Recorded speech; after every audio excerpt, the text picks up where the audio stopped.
Oh shit, where's the... I forgot the damn robot. Robot, let me turn you on. Not like that. Alright, go.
Well, what do you say you and I help our kind lord into the seat of power?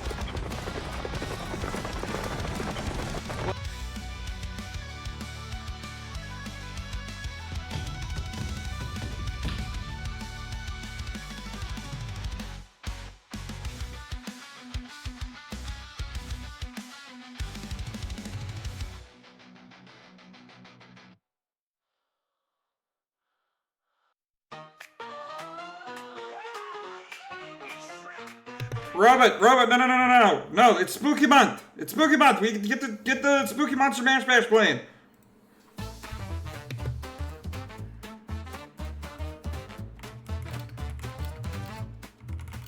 In the castle dark and dreary, bats are flying free.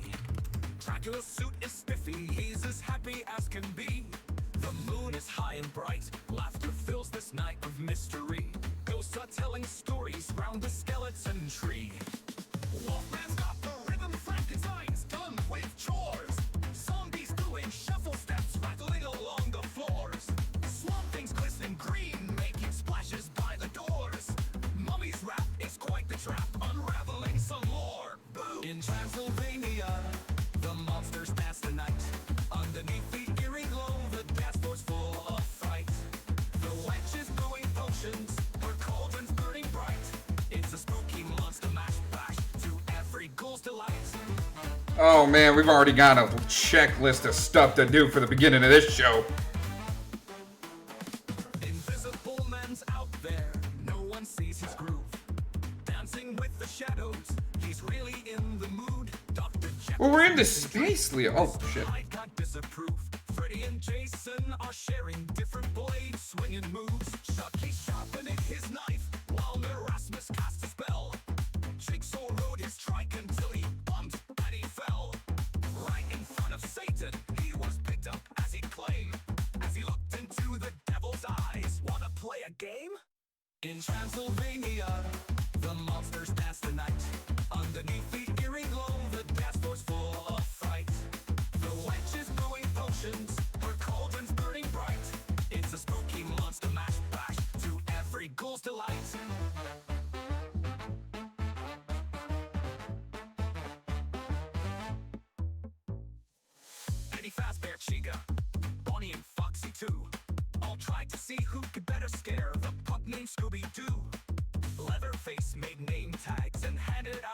trash masks. Hellraiser couldn't wear one, so he just brought the flasks. Transylvania does this every night before Halloween. So for a ghoulish party, get there for a scream. You never know who you'll see or where what things may go crash. The one thing you'll never miss is the spooky Monster Mash Bash. In Transylvania, the monsters dance tonight underneath the eerie. Oh yeah. Oh man, my gain is all the fucking way up. Hold up. There we go. I think that's good volume. Robert, get the show started. It's gonna be a big one tonight. Let's go with the silence banter. Hey, shut your pie holes and get your ear biscuits buttered. It's time for the silence banter. Welcome to the show. Sit down and make a friend. So many things to learn and know. Will the stupid ever end? Steve Dave's your host tonight. Gonna banter about wrong and right. If you wanna co-host, come on in. The show's about to begin. This banter gets silenced. This motherfucker with the push-ups during the goddamn Don't intro. worry about the wine, cause the hyena's gonna shine. The king is the lion, and the lioness his queen. Jump over the But dog. there's no taking the last laugh from this grinning Bantan-G. I made it. Perhaps the judge will bring his gavel down, sentencing the stupid to frown. One thing's always in the plan. What's going on with Florida Man? The lights are on, the sounds up high, the show's starting soon. So let's introduce that hyena guy. It's Steve Dave with the silence banter now. The show's starting right now. Hey, what's going on, everybody? Yeah! Woohoo! Oh man, okay, I just unmuted the site and everybody's talking. Again, Hello, everybody. I also had to deal with this shit. Show just started. I gotta get the transition a little bit better as far as the live studio audience is concerned. We got a big show tonight. Oh man, this show, The Silence Banter, is I want some squats with this motherfucker, Canis!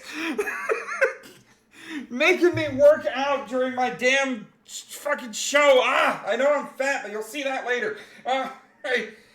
Alright, so I guess I'll do the intro little gimmick there. Hello and welcome to The Silence Banter, episode 14. Oh god, where's the line? Where's the line? That is the title of the show tonight. Oh, we have some art things to talk to. We got a resurfacing of a gimmick. And I've got some fucking, stuff to do. And that was 10. That was 10 squats I did while trying to talk and do the intro all at the same time. How is everybody tonight in the live studio audience? I'm good. It's good. It's good. Hello, good evening, Story. Hello. Well, thank you for being here anyway, Gaito. Now, Gaito, are we going to hear any lovely sounds of vacuuming this show? I hope not. You might hear some ducks. Some ducks? Ducks Yeah, is from cool. me. We like ducks. Ducks. We like ducks. They're pains in the ass. Yeah, they can be. But guys, if you are watching on the Twitch gimmick, there is the channel you want to follow over on the X gimmick if you want to get into the live studio audience. Apparently, this is a cancel culture show. I didn't know about that one. Look at all these people just standing up here, and I'm canceling them by giving them the chance to talk on the stuff where it's not really a good cancel culture show, is it? I know, it's horrible, ain't it? It's horrible. I'm awful at cancel culture. Terrible.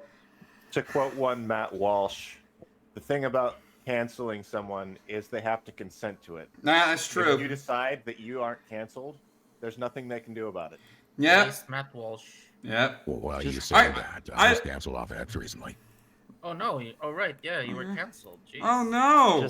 Just cancel. That was X. Do you remember X of the Damned? Yep, that is Yeah, you. he's I X of recognize. nothing now. I recognize the deep and sultry tones that you got going on there, man. I'm sorry that happened to you. Yeah, I thought that was you. Let me. You got canceled Gary. for. I didn't know who that was. talk to Unfollowed Paul. you just now. Speaking of following, I've got some stuff here on the. I did the push-ups. Okay, cool. We got that. Got some squats. Green confirmed. Okay. We got a lot of follows, so I'm just gonna do this all at one time.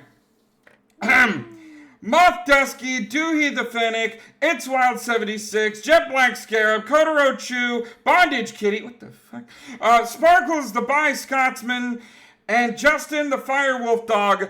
Thank you so much for following and joining us here during the apocalypse. We got meal kits and blankets in the back tent there. We will get you assigned to a squad leader so you can roam the apocalypse and bring glory to the encampment. Thank you so much for joining. And Leo came in raiding with a party of 2. What were you up to, Leo? I was playing the Nightmare Before Christmas Oogie's Revenge. Oh man, I wish. suggested by Robert Kirby. Hit And me. the DM's Do you recommend it? Christmas sequel, hell yeah. Do you recommend it? Because No. I'm. Oh, you don't. Oh my God. Highly do not recommend. That's- You can watch the VOD of the stream on my channel. I might do that. Leo, hashtag shameless plug. I might do that. I've been trying to get more streams going so that I can raise money for the family gimmick. Which, by the way, let me go ahead and pin that to the to the top of the chat in the. Yeah, in if the... you're listening now and you have shekels, go donate. It's a good cause. Yep, we do have an update on that. The young How's the money? the 4-year-old is home. She's home now. She's off the feeding tube. That's a Thank good goodness. thing. Nice. But the problem is that she still can't walk real well, and she's missing a lot of her motor skills because of what had happened. So, She needs, guys, physical therapy. yep, she's got to go through physiotherapy and another therapy, oncological therapy. I forget what it's called. But she's got to go through several therapies before she can get back to normal. And then my oldest nephew goes under the knife for brain surgery on my birthday. Jeez. God damn it. Wait. Wait a minute. Who has a brain? Family today. Yeah, that's why the GoFundMe has been changed to the O'Connor family as opposed to Ava Survival Fund. Which, by the way, if you look at the screen over on Twitch, we got another $25 from Paul St. Germain. We are at $110 of our goal. Thank you so much Thank you, Paul. for the dono. We beat 100. Well, that's 100 more than I thought we'd get. We need a C pack or a pack, Yeah. super pack. Super pack. I just have a serious question about that. Yeah, what's up? Who has a brain? I thought that was not allowed. I know, right? We're not allowed to think. Well, Hey, no, listen. hold on, because my nephew is autistic. Only the autistic are allowed to think. Oh no. Hey, I'm one of those. Hey, so am I. One of us. One One of us. One. Did you take your Tylenol? I Yeah, dude. yes, I took my Tylenol autism strength. That's the rule. Yep, that is it. But guys, we got a lot of things to cover on this stream. For one thing, we've got the Rippy Bits articles. We got Florida Man. We always have Florida Man, but this Florida Man. Apparently, Florida Man thinks clothes are optional. So that's You're telling me they're not? That's a little teaser for you guys. That's a little teaser. We also have the return, the resurfacing, the resurgence of one of the old gimmicks from when I did this show exclusively on X. In a way that, Japan again? well, I mean, you think there's enough call for that? You think I can get enough money for the GoFundMe for that? They tainted us with anime. It's worth it. I will fund it myself. All right, Robert, can I get the piano in the background, please? And also, while we are at it, we also have the resurgence of the thing. God damn, Robot, that's too loud. Thank you. We also have there was one of them. Oh, right. We also have You Try 'Em, Steve Dave. It's a new skit, new segment, where I try different treats that I just heard about. And today, if you don't know what a fluffernutter is, you're about to find out. I know what that is. You know You've what that never had a fluffernutter? I've never had a fluffernutter. I know what that is, but it's I have most likely never- a euphemism. I've heard it as a euphemism, and I have not heard it. I've heard of it as a euphemism, and then that's it. I didn't know it was an actual thing. So we're gonna try that One of the on stream guns on today, imaginary and Same thing with Snickerdoodle. yep. And actually, I have a camera. I'll go ahead and tease the camera right here. Check it out. Check it out here. Here we go. We're gonna see actual Steve Dave. Well, part of me at least. Hello. There we go. Face reveal. See, this Face is gonna be the reveal. set for it. This is hand reveal. Hand reveal. Hand reveal? Yep, hand reveal. See, look, I got That is this. a That's 5 the out of 5 sneak hand peek reveal. of the segment that's coming up there. There we go. And Got 5 fingers. so you all don't see me as a stinky hyena I put on my deodorant. Okay? I'm not stinky. This is proven. All right. So. What is this? Ace You say that Attorney? like I can smell you through the VC. Mhm. Hey, I don't see anything because I'm watching the Hurricanes game, not the Twitch stream. Canis in the chat just said, "Drink the Windex." Oh, wine. Oh, we drink it. And as Oh, you're per brisk. usual, we always have a glass What of wine. bread are you eating, bud? What? What bread are you eating? Oh, what bread am I eating? That's a good question. That is That's yin bread. honey wheat. I like honey wheat. Honey wheat's good bread. It's good bread. Have you you had heard bread? That Hand bread over is featured as a brand that didn't age in 10 years. You see me? You liar. You liar. You don't see me. Oh, you know what? I've seen you. You want to know the best part about this? You're not John Cena. You want to know the best part about having the camera like this? I can boop all of you in real time. Boop. I have been booked. No boop. Yep, I just booped you. I just booped you in real time. Okay. Sneaky, you sneaky. A sneaky in, I just booped all you in real time. How you like that? All right. Anyway, we also have Justin was a first-time chatter, and we have a thing that we have to do. If you don't know, if you are a first-time chatter on the channel, I play a number between 1 and 10 unless it's been counted that particular stream. Is this the right one? Yep. And Justin said 5. Okay, so Justin, this is your free Streamlabs donation, courtesy of you tell him Steve Dave /Streamlabs. Courtesy of streamlabs.com / you tell him Steve Dave. Oh, son of a gun. You thought I was gonna say son of a bitch, didn't you? There you go. That's your free Streamlabs donation, courtesy of you, streamlabs.com / you tell him Steve Dave. Guys, what do you think of the morgue? Looks great. I think it looks good. It's perfect for Yeah, maybe. October. Yep. Very cheery, I agree. Yep. It's Yep. perfect for a Frenchman. We got a foggy graveyard in the background. We got Papa Dave in his coffin over there, and we got the things that hold the bodies in the background, and Kool-Aid. Yeah, Kool-Aid coming out of that one over there. I think he's coming. That's why I said it's perfect for a I thought it Frenchman. was Kool-Aid. It is Halloween. It's Kool-Aid. Oh, it's Kool-Aid. Yeah, that's right. It's Kool-Aid. It's not. Do I it have right. the urge to crack open a cold one. Yeah, it's not blood or anything. All right. Very Christmassy, I agree. But guys, if this is your first time here, as far as the Silenced Banter, don't worry. I'll bring you in nice and comfy. This is what we are expecting on the Silenced Banter. We talk about that is notifications. That is not exactly what I want. It's pure chaos. Why is this notifications? There we go. We have some racist things. Hold on a job. You sound white. No. That is very Hold on loud. a job.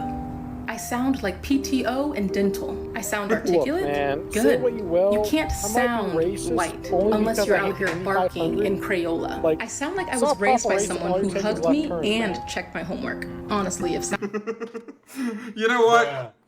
I like this. I'm here for the hot tea. Bad at Gaming 208. You're also a first-time chatter. Give me a number between 1 and 10 that isn't 5. And you get a free Streamlabs donation. All right. 17. But yeah, this girl goes on and on about you sound white and just makes a bunch of white race jokes. And we love that kind of comedy here. If sounding white just means using grammar, Here we go. then sign me up. Me. I'll even throw in a little semicolon with confidence. a semicolon with confidence. That's exactly what white people do all the time. They throw in semicolons with confidence. All right. But we also have a bit of sexist things. Hello. Bad at Gaming 208 just followed. Welcome to the encampment. Thank you so much for joining up. And we got meal kits at the back and blankets, and we'll get you to a squad leader so you can roam the apocalypse and bring us glory to the encampment. Thank you so much for joining. Also, give me a number between 1 and 10 that isn't 5. All right, but yeah, when the wife is mad and won't talk to me, this is the sexist thing we have for the show. Won't talk to me. It's just he loosened all the light bulbs, so he'll have to fix them for the lady. Number 3. Okay, let's get that 3 on right now. I think 3's a real good one. I think I like the 3. The 3 is a good one, I think. Let's see. Near Comic Con 20. Where is it? 1, 4, 9, 10, 3. All right. So here is your free Streamlabs donation, courtesy of streamlabs.com/YouTubeSteveDave. By the way, all donos sent to streamlabs.com/YouTubeSteveDave will directly fund the O'Connor Family Endurance Fund. All of that money's gonna go to the O'Connor family. I'm not taking a single paycheck from Twitch until I think December 20th, where we have our Christmas party. All right, so that's what's gonna happen there. Let me get to this, and let me get to okay. Here is your free Streamlabs donation, courtesy of streamlabs.com/YouTubeSteve. Oh, 2? Oh, 3 is your lucky. So you wanted 3. You wanted 3. You wanted 3. All right. So here's your dono. I don't cook, I don't clean. Let me tell you how I got this ring. You were nice until he married you, and then you showed your true colors. What you say? That one's pretty evil. All right. Speaking of when the wife is mad and won't talk to me. So he's loose. He tightened the toilet so it doesn't flush properly. He's thinking ahead. Oh, what's he doing with the remote? he's flipping one of the batteries over so it doesn't work. And turned off the hot and the cold water of the washing machine. He's tightening all the jars in the fridge. When the wife is mad and won't talk to me. So he's like a cat. Yeah, he's looking for trouble. All right. But we also have, so what is this one? We also have some funny shit, okay? I didn't know where to put this, but I wanted to start the show with a laugh. In a bad mood, listen to Indian Christmas music. Instant dopamine.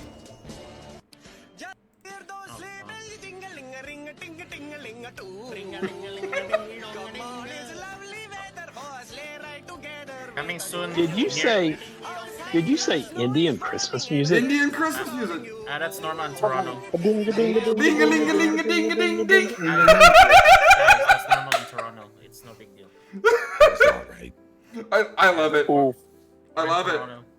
I love it. And we also have some, just a man who's just based in laying down the facts, as the young folks say it. Some women makes me transphobic.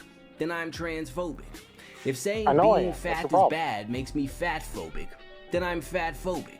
If pointing out obvious things makes me racist, homophobic, or misogynistic, then I'm racist, homophobic, and Look, man, all I'm misogynistic. saying is we don't Shit, need those I'm a narcissist dark, and a darn Nazi too. transmissions in our Whoop-de-fucking cars. do. These terms are now meaningless because they've become buzzwords that losers use to shield themselves from unpleasant truths. They've learned that if you accuse someone of hate speech, it shifts the attention from what they're saying to the claim. So they've weaponized virtue to Or wage bust war phobic. on reality and reshape it in the image of their victimhood and entitlement. To them, accountability is a form of intolerance and facts are hate those bigoted if they hurt trains, somebody's feelings. Oh, and we're going to talk about accountability in the furry fandom today. That's what we're going to talk about. I baked you a pie. Oh boy, what flavor? Pie flavor. And then we just have, and above all else, guys, this show is to remind the furry fandom what it's supposed to be like. And by the way, if you haven't followed at Little Alpha Pup, Milo is a great bean. He deserves to be followed over on the X. Bump him up over the 20.6k followers he already has if you haven't followed him already. I'm in the fandom for the porn. Let's up those numbers. Milo is shit. short. Yeet his ass. Milo is so good though. But this is the first reminding the furry fandom of what it's supposed to be about. I mean, VR chat has a very prevalent furry scene. Right now. Yeah, little It alpha. does, but there's also a lot of issues with VR chat, which is a whole different topic. I can name all of them. Fire extinguisher instead. It just it came out really weird. Speaking of coming out, never mind. Again, whole different topic. So That's not even the word. You thought Roblox was bad. Oh man. Oh, poor Bo. He got blocked. Yep. And then we have also Aziel. Look at that bean go. This is what the furry fandom is about, guys.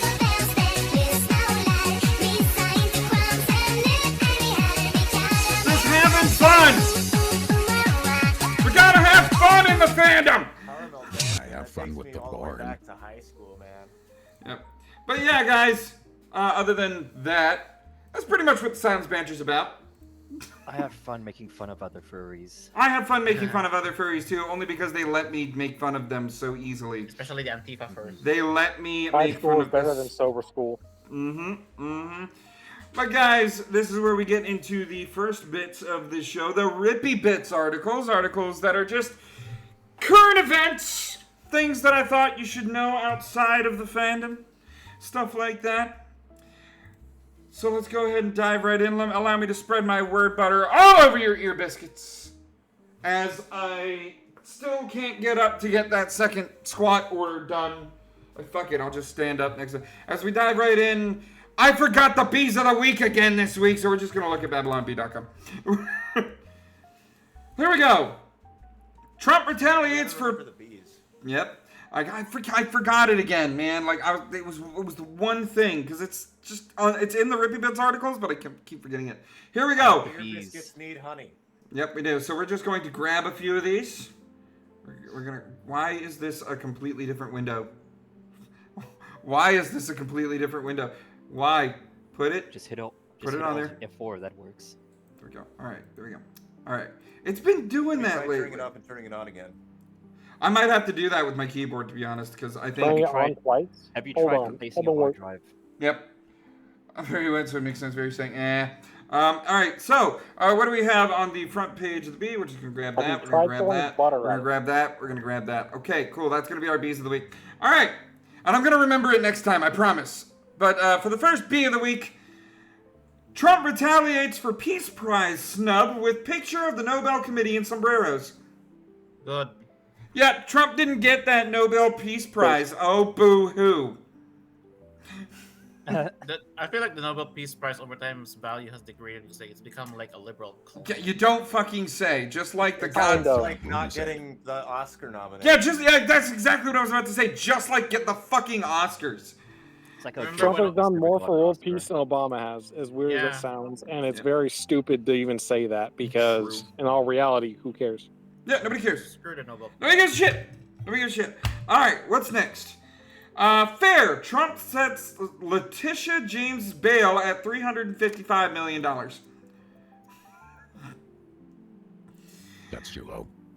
He overbid me. Those numbers. Those are the numbers. I said 450 million. You were close. I said 450 million, Trump. What are you doing? You were close without going over, my guy. You get half a point. There we go. All right. NFL bows to pressure. We'll have Jordan Peterson do halftime show instead. No, they should do Ben Shapiro with his dope ass bars. I mean, I would sooner have Jubilee do it's like, I'm a conservative surrounded by 20 liberals, and this is, like in the middle of the fucking NFL. Actually, they're doing, speaking of Jordan Peterson, they are doing another surrounded with an actual Christian this time. Oh, good. Hey, we should do that, That's though. coming out, I think, next week. I have something like we should do that though, like one conservative furry versus 20 liberal furries. You know what? It wouldn't even be that. I volunteer. It wouldn't even be that. I would volunteer for that. I would sit in the middle. Okay, like if I did it, I would sit in the middle and be like, "Hi, I'm not the political side that these people intend to convince you that I am, and I'm surrounded by a bunch of cancel culture creeps. That's all it would be. That's all it would be. I'd be a perfect fucking candidate for that shit. Yep, and remember, the Silence Banter is not a cancel culture show.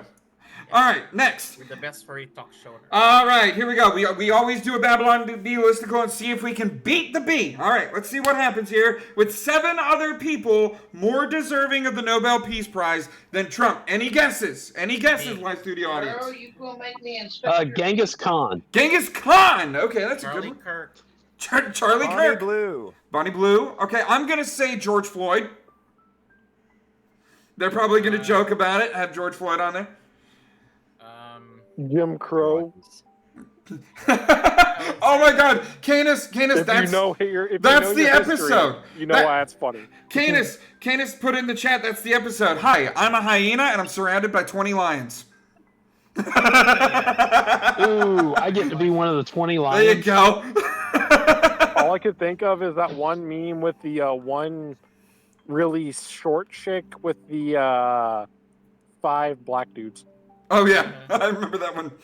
All right. I was gonna say, I think I seen that picture on E621 or 621 there. Any other guesses? No days. Stop. I saw that in the chat. You son of a bitch. All right. Any other people more deserving of the Nobel Peace Prize than Trump? Jeffrey Epstein. Jeffrey Epstein. That's a good guess. Jepstein. You gotta think jokey because this is the B. This is fake news. You gotta think jokey. John Diddy. Oh, come on.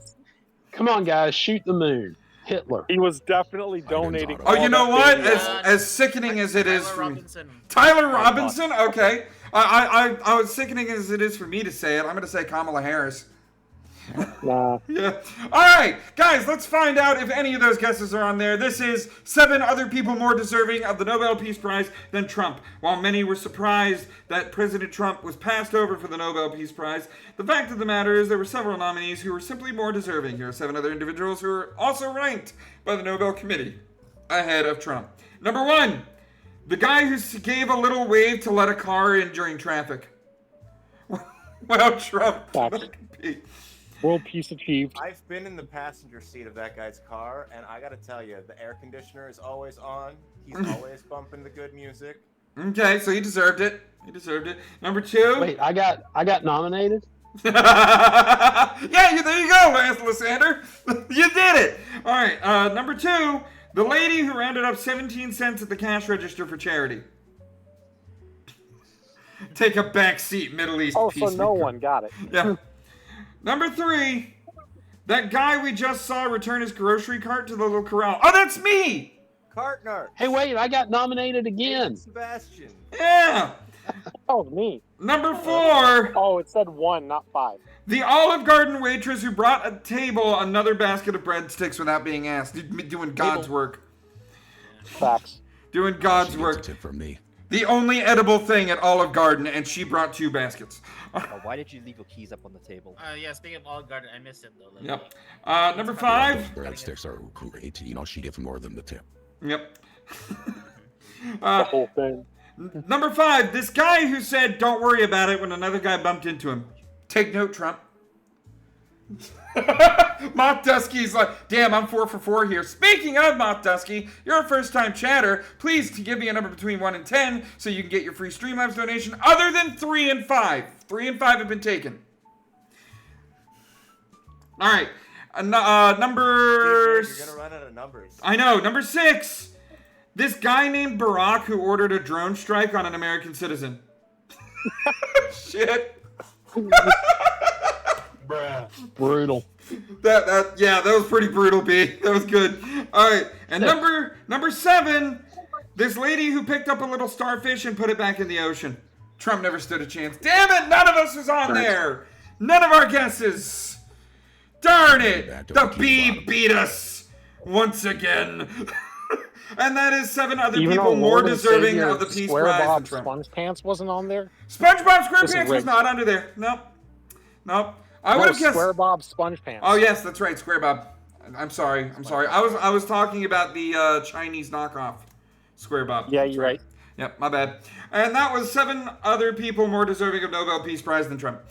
Thank you so much, Babylon B. By the way, we are raising money for the O'Connor Family Endurance Fund. The link is at the top of the Twitch chat. And now I have to The list is rigged.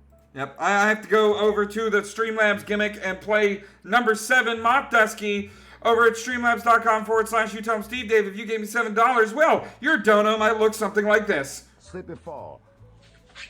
Oh, pimp down, pimp in distress. Oh my God, pimp down, pimp in distress. I need $150 million. Pimp down, he need $150 million. Let's play that again, only on the screen here, on the closer screen here. Let's get that playing again. Slip and fall. I love this one. Oh, pimp down, pimp in distress. Oh my God, pimp down, pimp in distress. I need $150 million. Yep, and you too can get donos to play like that. Every donation to streamlabs.com/you tell him Steve Dave will go to the charity at the top of the Twitch chat. We are raising money because some medical shit was going down this year. And the donations between 1 and 10, I don't have like spectacular donations of $100, $69, $42, $420. You know, I don't have that. Just $1 to $10. I have to work on those donos. Because I don't know. This show might get big enough that one mad lad will be like, here's 100. And I got nothing. You know? I got fuck all. But guys, that is the end of the Babylon, the Bees of the Week. I will have an official Bees of the Week next week. I promise you guys. I will not forget the Bees of the Week next week. But guys, we got to get into the Rippy Bits articles because we have a lot to go over this show. I don't have as many Rippy Bits articles because we are bringing back a gimmick.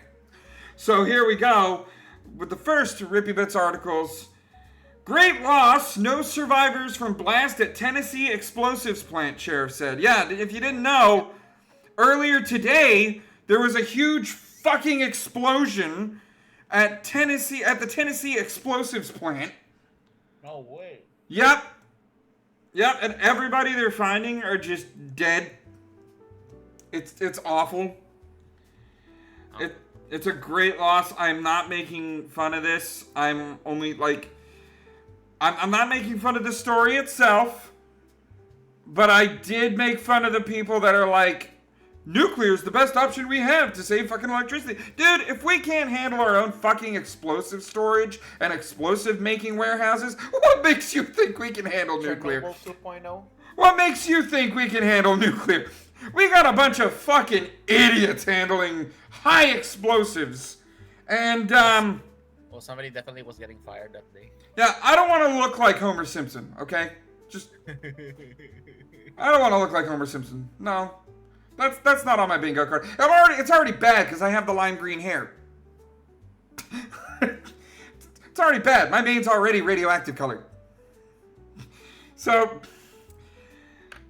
this is a terrible thing. Any of the workers that were lost, you know, I'm sorry for the families that have lost lovers or loves or the man of the house or the women of the house. Sorry that this happened. This is a very big investigation. So far, they stated that 18 people were unaccounted for after the blast. So at least they have their escape method in case shit goes wrong. Just about right. I mean, how many people you think works at a explosive manufacturing plant? Like 150? Thereabouts? Talking about a plant job, there's probably a lot of people. Now you're talking about Pokemon with 150. Yeah, that's true, but we're not playing Who's That Pokemon today. That's not the game. No, it's what Pokemon exploded. What Pokemon exploded? Oh, well, no, it's Voltorb, and it's Magnemite, and it's Magneton, and it's also Electrode, and, you know, there's a lot of Pokemon that know Explosion. Geodude. Well, actually, yeah, Weezing, Graveler, Golem. There's a lot of Pokemon that can just self-destruct. It's really crazy, but guys, like the fandom should stand for life is better than loss, and so we are sorry for this situation happening. Let's move on to Biden is receiving radiation therapy. Now, what the fuck did we just say? If we can't handle explosions, what makes you think we can handle radiation and fucking radioactivity? What the So is this? This is a real thing. Make my systems blow. Is this going to be Biden's origin story as a supervillain? I hope not. As a supervillain, He comes back. Gonna become Hulk. I would hope he would be the dementia hero. Hulk. I would hope he would be the hero the Democrat Party so desperately needs right now. But He comes back and runs for re-election again. You want to know? The cruelty of this particular article here? The former president, who was diagnosed with an aggressive form of prostate cancer in May, also had a cancerous lesion removed from his forehead. Guys, the right had been saying it for a while, and I'd just been echoing it because I've seen it. He wasn't well. He wasn't well. He was sick. He was not doing well. The right. It was just non-leftist. Any non-leftist, anyone That's that's the not, issue. yeah. But like everybody, even Kamala, he is fucking. He's a good. He was talking very clearly. He's very strong. He's very active. And then as soon as he dropped from the race and said, "Give your votes to Kamala," oh well, the president's health has been deteriorating for. You don't fucking say. You don't fucking say. So, yeah, this doesn't surprise me in the slightest. However, like what I wrote on the right, he's old. I hope he lives a few more years at least. I can hate the guy, but still mourn a death. Like, I'm sensitive You to can hate that. him, but still feel sympathy for his going through. Yeah, definitely feel sympathy for him. Don't abandon your humanity just because of fucking politic lines. You know, I hope that he gets checked out. He deals with the cancer just fine. And I hope he springs back and has another good few years. But the fact of the matter is, he's fucking old. He's not going to last much longer. So I just hope that whatever years he does last are fulfilling. That's all I'm saying. Let's be honest, he's in the hospital wandering around to the children's area going, I can smell you. Seeing Morgan screaming out. Oh my god. I didn't see that coming. Someone clip that. Someone clip that, please. All right. Oh, what do we got next? Oh my god. Oh yeah, we went over this with the Babylon Bee. Nobel Peace Prize winner. Actually, there's a lion. The Bee didn't cover this, actually. Wait, there's a lion here? There's another lion? There's 3 lions here? Oh shit. Wait, there's 3? I didn't No, even there's know 2 lions. There's Leo and then there's Lysander. Hey, that gives us a Leo, forum. Dave, and Lysander. We can take over the podcast The now. hell you are! The hell you are! You want to know what's behind that blood? You want to know what's behind that blood in that door over there? Nothing. Nothing at all. Nothing at all. The one border collie to stand above them all, which is The me. one border collie to stand up. Don't invite Dan in here. We don't need that fucking idiot. Anyway, Nobel Peace Prize winner Maria Corina Machado dedicates award to Trump after he misses out. Who's got? Hey, Toffee, your microphone's got some feedback coming in. Oh shit.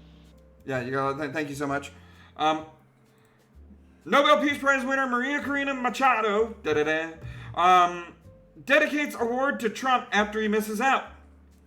So even though he didn't win the Nobel Peace Prize, she won it, but she was like, "Nah, you know what? I accept this reward on behalf of President Trump."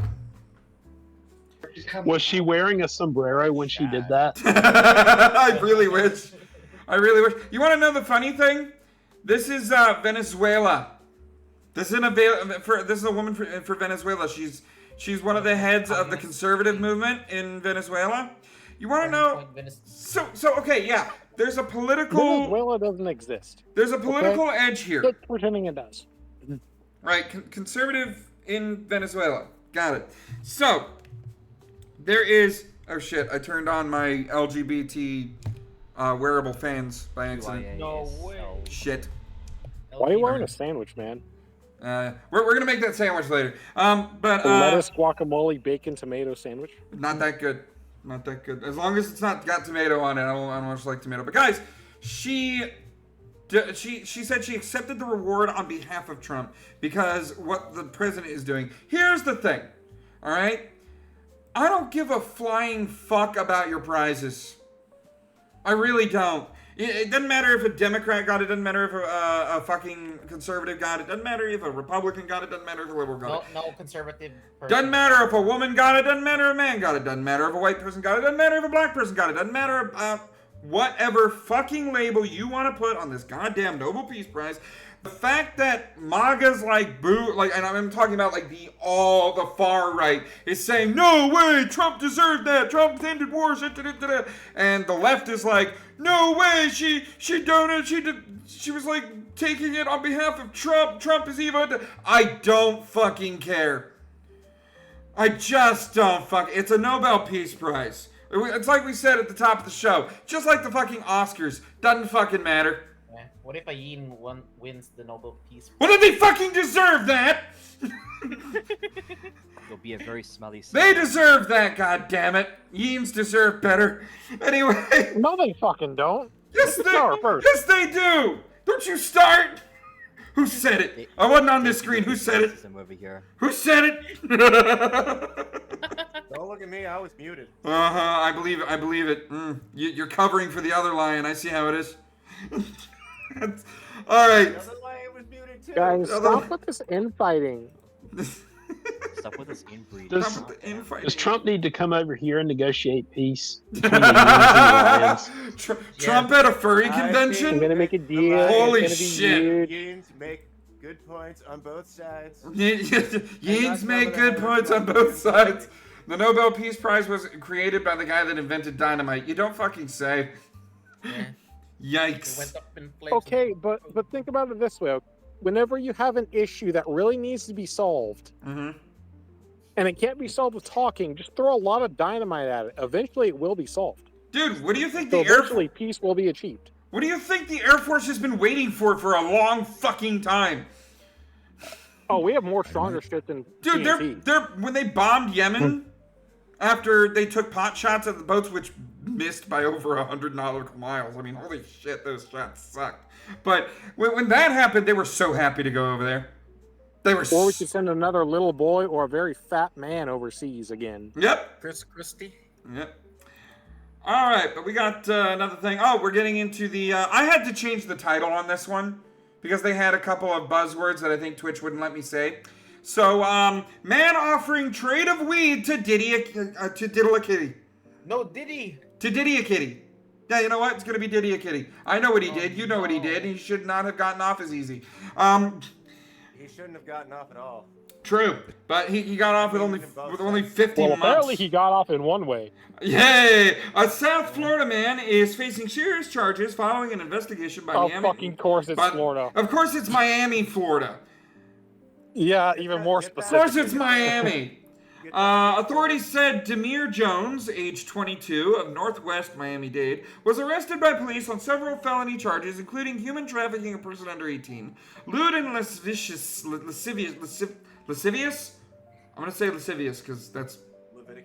Leviticus? All right. It's Lucidius. That's his name. All right, anyway. On a child between 12 and 16 years old, and cannabis possession with the intent to sell within 1,000 feet of a school. This guy went to the school! He's hitting up the school. So wait. He already wasn't allowed near a school, but yet he still went near a school in the first place? Yeah, he went near a school. He went within 1,000 feet of a school. Fucking bastard. Here for you. Yeah. You want to know the weird part about this article? I thought he'd be white. Okay, let's see. He had marijuana on him. Mm-hmm. Even though he was like within 1,000 feet of a school, he still had marijuana on him. Right. As weird as it sounds, people like that who are not allowed near schools, they don't tend to carry the devil's lettuce with them. That's true. If they're white. That's true, especially if they're near a school. Yep. But it's a weird pattern. If you check his intake form, it'll say he's white anyway. I mean, the best part about this is, you know how we have all these sorts of incidents happening at fucking schools and all that? After arranging a meeting near Southwest 41st Avenue and 5th Street, officers said they took Jones into custody without incident. So they kept the incident out of the school. They were able to keep him away from the kids. The kids didn't have to be disturbed in the middle of their classes, you know. They handled it professionally. Here's Yeah, they did. Yeah, they did.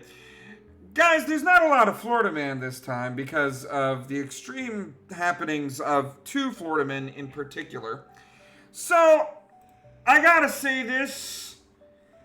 We're getting right into it. Cue the theme song. It's time for what happened today in Florida Man history.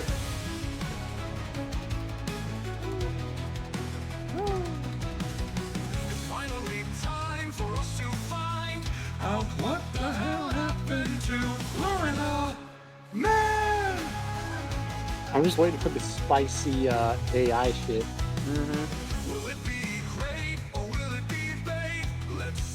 A lot of people are waiting for that. Make you wait. My phone's about to die, man. Charges. I can't. My fucking USB port's actually fucked up, and I'm too lazy to fix it and too broke.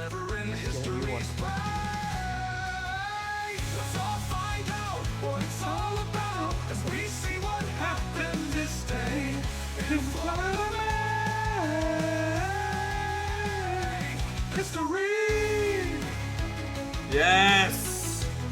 This is my favorite version that Robot has. All because of that. And all because of this end.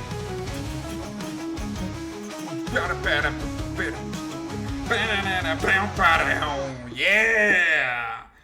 Alright, guys, let's see what happened this day in Florida Man history. By the way, we have another Florida Man after this Florida Man, but it'll all flow. Trust me. It'll all flow. It'll make sense. Okay? It'll make sense. Trust me. Shirtless Florida man strikes shoppers with metal shelf during brawl inside a Publix. So this man decided there was a brawl. He decided to rip one of the metal shelves out of the fucking grocery store aisle and use it as a weapon. That's a pretty effective weapon. Yeah. Bro, it ain't Final Fight. Them things are heavy. Them things are heavy, though. Are you saying you wouldn't do that same thing? Yep. Shirtless Florida man attacked multiple people with a metal shelf during a wild brawl. Of course, it's Publix. During a wild brawl. I was about to say, isn't this the Florida Man hat trick? This is the He's Florida shirtless. man. He's attacking people with a foreign object, and he's in a Publix. Faldova in my chat is right. He's about to make Publix the next battleground like Waffle House. The only thing missing. Just don't try to touch someone else's sub. As long as the only thing missing is a gator. Yep. Yeah. But the raging melee between two large parties of people broke out after an aggressive verbal argument turned physical near the entrance of Publix at Southwest 163rd Street and Southwest 95th Avenue around 6 p.m. Citing police records. This is why I get these stories so close to the show going live. This is why. God damn it, I got push-em-ups. Oh my god. I got push-em-ups and squats. I'm going to do both of them because I owe the squats from earlier. God damn it. But yeah, the funny You're lucky thing that about I'm his not on name the is Switch right now. Vermont Man. And quite frankly, the thought that Saxton Hale has someone to hire for Manco is, I mean, he knows how to use a shelf. Steve should do an announcement on helium. That's 10 squats from earlier. I owed you that. All right, 5 more push-ups. Freaking hell. You know, at this point, it'd be refreshing to see a white guy actually doing committing a crime over these things. 4, 5. Okay. Steve should really turn off those Got the push-ups. requests during the session. Chase, it would be very helpful if you decided not to lay right behind my chair. Keep it on. I like hearing the grunting. Oh god.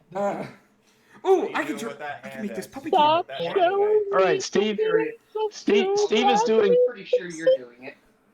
All right, Steve is doing push-ups. Talk amongst yourselves. No, I'll give you a topic. I'm already done with the push-ups. God damn it! Do more push-ups so we can. This motherfucker is wanting to take over my show. Wait a second. How exactly does a yin do push-ups? Very carefully. Very carefully.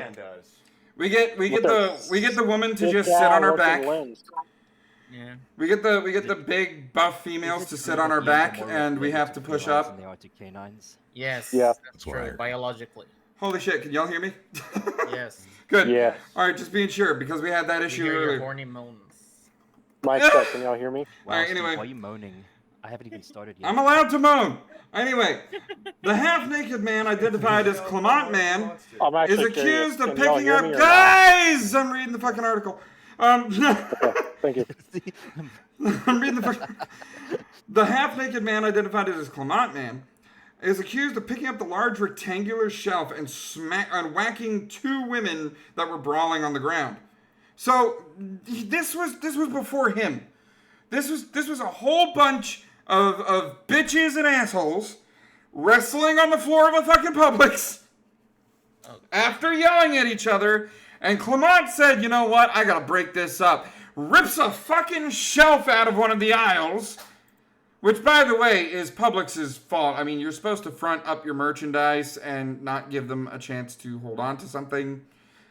You know, it's supposed to be up there so that there's no open grips anyway. And just fucking beat the hell out of 2 women with it. My God. Yep. Was a sub involved? If there was a sub involved, that's understandable. If not, what the fuck? Okay, I want closed circuit of this and Steve Inman commentary. I totally want. I would. If I had closed circuit of this, you would be seeing it here on the Silence Banter. You trust me on that one. But guys, that was like the man is scheduled to be arraigned December 8th. We're gonna keep our eyes on this one. The supermarket shelf shover. God damn it, X to the damned with more fucking squats. And that was this day in Florida Man history. By the way, we do have one more Florida Man. It'll flow. Trust me, it'll flow. Let me get these squats in. 1, 2, 3. I can hear you, by the way. 4, 5, It's a hear you too, baby. 6, The moaning. 7, Doing with you again? 8, 9, 10. There we go. There's one thing I know how to do well. It's squats. God damn it. Steve is clean, but now he's all musky. So now I'm musky. I gotta put on more of that deodorant I told you about. Shower. I showered before the show. I'm clean. But you made him work out. Now he's. I showered before the show. Okay. God damn. But guys, here we go. The last Florida Man article we have for this show is naked Florida man catches Walmart workers found agitated and paranoid in the woods, police say. No way. Naked Florida man. Educated and paranoid. This is why I Both said up. Florida man's clothes are optional this stream. Clothes are a spectacle. Clothes are optional. On this one, a man was arrested early Wednesday after police say he was found naked and behaving erratically outside of Walmart in North Florida. Walmart already sucks. Why do these Florida men have to go to Walmart? It's Walmart. No. You misunderstand something. That is normal Walmart behavior anywhere. That's the weird part. Haven't you seen the People of Walmart video? I'll That send you is- a link. That is normal. I'm actually a person at Walmart. That is normal Walmart behavior. I Oh, there's an entire People at Walmart website. What are you talking about? What do you mean? I'm not allowed in the Walmart with my scooter. Damn. Scooter shaming over here. Scooter shaming? How dare you? What's Yeah, your fascist. profanity? I might get an electric scooter actually. Might be easy. Same here. I would think if somebody comes in with their own scooter, they're doing Walmart a favor. True. Facts. Wait, Daze, did you say you were gonna get an electric scooter? Of course. You have to draw your big Sona on a scooter because that would be hilarious. Depends on which one though. There's like different types of scooters. I mean, there's not different types of big Sonas on little scooters though. True, but That'd be, Electric wheelchair. that would be funny. Okay, Electric make wheelchair. sure Anyway. The shopping cart is full of sweets. Yeah. Anyway, according to the Lake City Police Department, officers responded to the store about 2:45 a.m. on Wednesday. Oh, so this is one of the stores that's still up to 24 hours. A 24-hour Walmart? I know, right? Very, very few and far between. 2:45 a.m. on Wednesday, after receiving reports of a suspicious person in the parking lot, police dispatch advised that a nude male had been chasing Walmart employees and fled towards a wooded area north of the store. Lake City is located about 60 miles southwest of Jacksonville. And the store is located, they give you the address. Officers canvassed the area and found the man on his hands and knees in the woods, appearing agitated and paranoid. Lake's police said that he was largely non-verbal and incoherent. Concerned for his safety, officers called emergency medical services and placed the man in hand restraints. He was taken from the woods to a patrol car, then transported to EMS to HCA Florida Lake City Hospital for evaluation. While at the hospital, authorities said the man could not provide identifying information, but later said that his name was Raheem. Well, I mean, where is he going to keep his ID, to be fair? Yeah. In his ass. Right up there. Right up there. Stick it right in. But guys, I brought this article up so that I could make this joke down here. There would be an image here, but naked is the keyword, so here's a picture of a donkey. It's a nice ass. It's a Democrat. It's a very nice ass. Does it have a Molotov cocktail as well? That would make it more realistic, wouldn't it? Anyway. Gotta add that good representation, you know? Yeah. But guys, I bring that up. Is, did he let everything just hang out, or did he roll it back? He let everything hang out, dude. He was not concerned. We're talking about Florida man here. You think he's concerned about anything else but himself? He's not gonna be all Is it Sonic the almighty night roll it Hedgehogging back it in up. there? No. No, he's gonna have that full swanging sensor bar. Yep, full swinging sensor bar. But guys, I bring this article up to make that joke, and I make that joke to reference the first of the world records that we have to go over. The world's tallest donkey living his best life alongside Pal with record-breaking ears. A damn donkey. So these people have two record-breaking donkeys living with them. We're making waffles. They're making waffles. Biggest Democrat icon logo. The tallest living donkey on Earth and the one with the largest ears ever, two record holders reside at the Radcliffe Donkey Sanctuary in Huttoft, Lincolnshire, in the UK. Of course, the Yep. UK. This guy, this big fella, is standing at 167 centimeters. Who needs fucking meters? This is America. 5 foot 5 inches from the hoof to the withers. I'm taller than him. He's 5 foot 5. So it's in the UK. So it's the tallest donkey, but he has the worst teeth. Oh my God. Give him a bell for that one. But guys, world's tallest donkey is living with the donkey with the longest ears, and the ears on this donkey is 1 foot 1 inch. 13 inches of donkey ear on that sucker. And they're living together in the sanctuary. Aww. We'll leave it. So great. And then Plot twist, they hate each other. I don't know. They seem to be friends in this picture. They seem to be friends in this They gotta picture. make it look good for the tabloid. They gotta make it look good for the tabloid. Look at them ears, though. Look at them ears. Look at them big flappers on his head. They're very erect. Yeah. Holy dang. Very erect. Very erect ears. Ear erect. You know, ears. Ears on an ass. Anyway, hairy ass. and finally we have meet the man with the world's longest name who had to win a legal battle to keep it. Why? What? Any guesses? You know what? Closest without going over gets a point for the game. How many names? Supercalifragilisticexpialidocious. No, how many names? Not the fucking... I thought that's what. No, how many names? Here's a hint. I'm gonna go with around 200. Around 200. Here's a hint. He's holding a sheet with it on his... on the picture here. I'm gonna go with 200 even. That's all. 200 names is on those sheets right there? 500. 500 names? Okay. Say 400.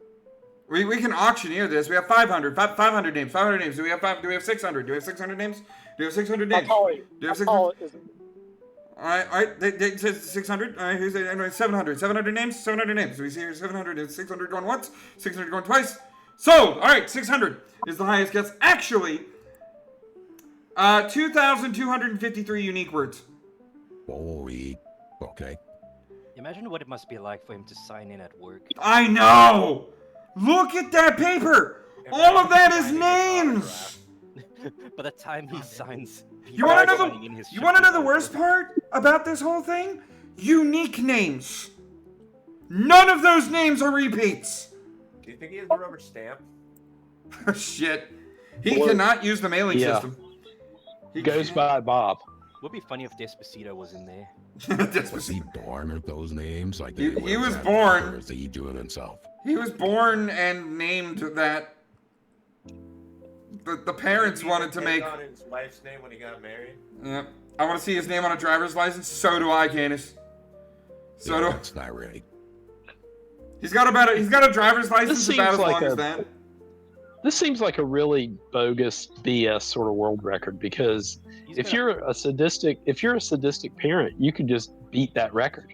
Well, see, the thing is, it would also be easier because you just need to plug all of those names into fucking Microsoft Word or one of those Word documents or even Google Docs, right? And then all you have to do is be like, okay, did I use that name? Control F that name. Okay, cool, I didn't. Let's add that to the end. Are we at 2,254 yet?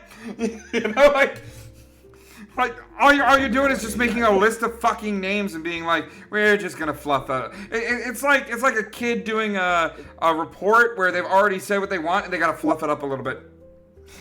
No, it's like the parents couldn't decide on a name, so they just picked all of them. Yeah, they picked all of them. They just highlighted a whole selection of baby names from the site. And they can't remember which kid they're yelling at. They can just shout a random name and be right. They can even say, name! Get over here! Which one? You know what one I'm talking about. Of course, that kind of works in the kid's favor because you know how if a parent gets mad enough, they shout the full name. Yep. That works in the kid's favor. Yep. Well, guys, they're not even angry anymore by the time. that is the world record as it stands, guys. We are going to take a quick 3-minute ad break, and then we are going to get into the brand new segment, the segment that everybody wants to fucking see, me going over the thing that I was talking about in about 3 minutes. Stick around because every single bit of money that this Twitch channel gets is going to the fundraiser, the O'Connor Family Endurance Fund. I will welcome any donations. Have we earned any donations the first part of that show? No, not yet, but we still have a whole show to go through. Stick around. We'll be right back up to 3 minutes with more Silence Banter. Robot, we are not listening to fucking piano the whole damn time. We're not, no. The program robot. Robot, at Storm's End, please. All right, we'll be right back in 3 minutes. I'm eating Chipotle. It's nice. Holy dang. You gotta tease it better. Yeah, up next, furry drama. Up next, furry drama. That's what I should have done. That's what I should have done. I mean, the good news about this ad break is I get to drink my glass of wine. What kind are you drinking? It is a Bird's Bees red wine. Is it good? It's okay. I'm not much of a wine person, but Mama Dave left me with a bunch of wine in this house, and I'm like, I better drink it. Yeah, wine is usually better with cheese. Yeah. I should have had some cheese. I can always cut you some cheese if you want. I need some cheese. So, quick question. This next segment, are you okay? Just throw out my viewpoint and all that stuff because I just get things out. So I will leave. So for this next segment, it's basically a courtroom thing, and all of you are the jury. All right. So if I have to refer to and it's not a jury of they're guilty. It's a jury of if I have to ask you all something, I will ask you something, and that will open the conversation. As far as that's concerned. Now to the subject, and it's dumb as to why I know it. Yeah. So. Yeah. So that is, and I'm looking forward to it because with OBS, I'm able to do a lot more than just audio. It's gonna be great. I got like 15, 20 minutes on my side because I have like 6 videos. Ooh-wee. Well, I'll try to get to it. I will definitely try to get to it. You know what? Let's take a look. And which one does it start at? That's the Hassan dog thing. We are going to cover that in this skit. Yeah. Oh jeez. Yep. Yep. Okay, there it is. Finish Like it. a million. And Hassan you know what the dog funny memes. thing is? The funny thing is like we have a friend whose name is the same as the dog. Yep. We will skip. We named the dog Indy. Yep. We will be skipping ahead I was very fond of that dog. to that so that we can take care of that first for y'all. Since you only have 20 minutes. Yeah, and I wish Selenar would have shown up. I feel like a lot of people assume I'm going to have the back of the artist all the way, and a few people assume I'm going to have Selenar's back immediately. They're going to be sadly mistaken. That's the funny thing. Selenar's actually one of my cats. I'm going to be objective about this. I don't take fucking sides. Yeah. All right. The only time I take sides is if I play devil's advocate. That's it. So this reminds me of Sue with the grounds that the person canceled. All right, we are back in 5, 4, 3, 2. And welcome back to more Silence Banter. Guys, if you didn't know, this show used to be audio only on X. This used to be audio only, where I would do the show, it would be recorded on X, and if you missed it, you can catch it, you can hear it, all that sort of stuff. Last week I accidentally recorded it. it was the one time last week. It was. But this time around, we get to say hello to a good old skit from the classic times, from before the OBS, before the new desktop. Guys, it is time to enter the courtroom of Judge Stephen David. Oh God, I didn't hit the freaking. Oh no, don't worry, I got it. Robot made a song for this and everything. Guys, it is time to enter the courtroom. Court is in session, bitches. You are now entering the courtroom of Judge Stephen David. Oh shit. Here come the judge. The people are real. The cases are real. But the judge is fake. Supreme Court judge. Order in my court!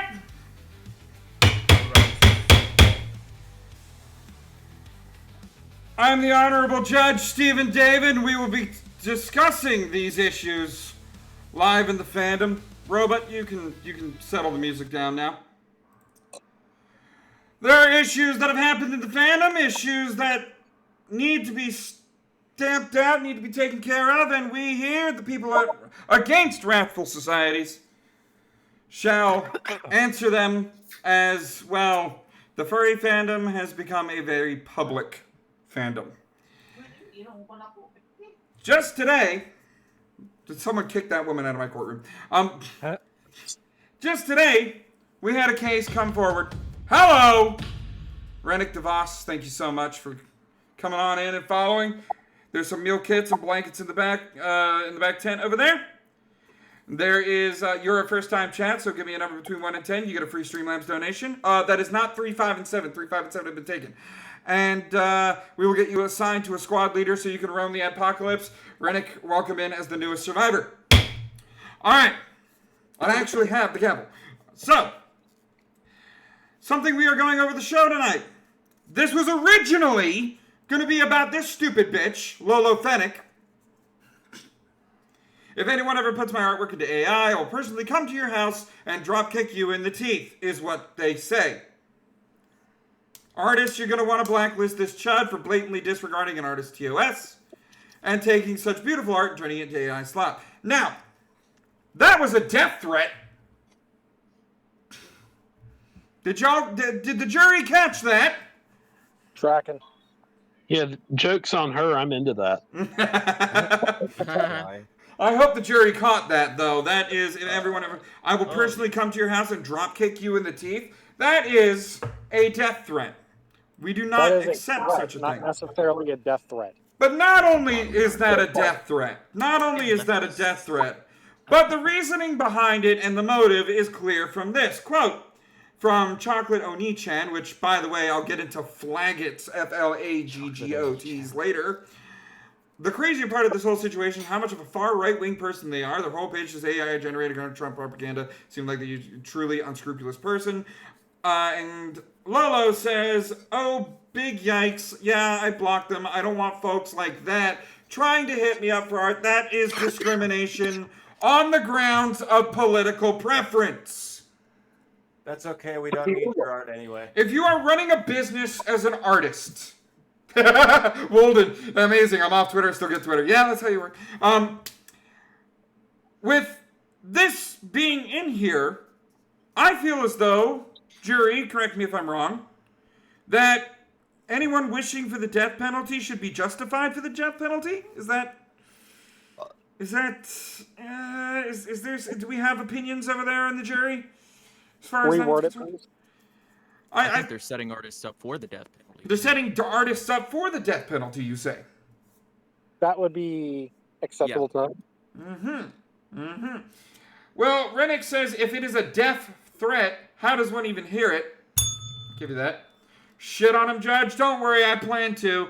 As much as you want to have your opinion on how art should be taken care of, one thing that is not okay, and as we've seen time and time again, is wishing death on people. We're better like that. We're better than that in this fandom. So Lolo Fennec, I pronounce you guilty of threatening to off a fellow furry, and I find you guilty of discrimination on party lines, and I order that you go to the big pile of trash in the middle of the Atlantic Ocean and keep on digging until you clean half a mile of that garbage.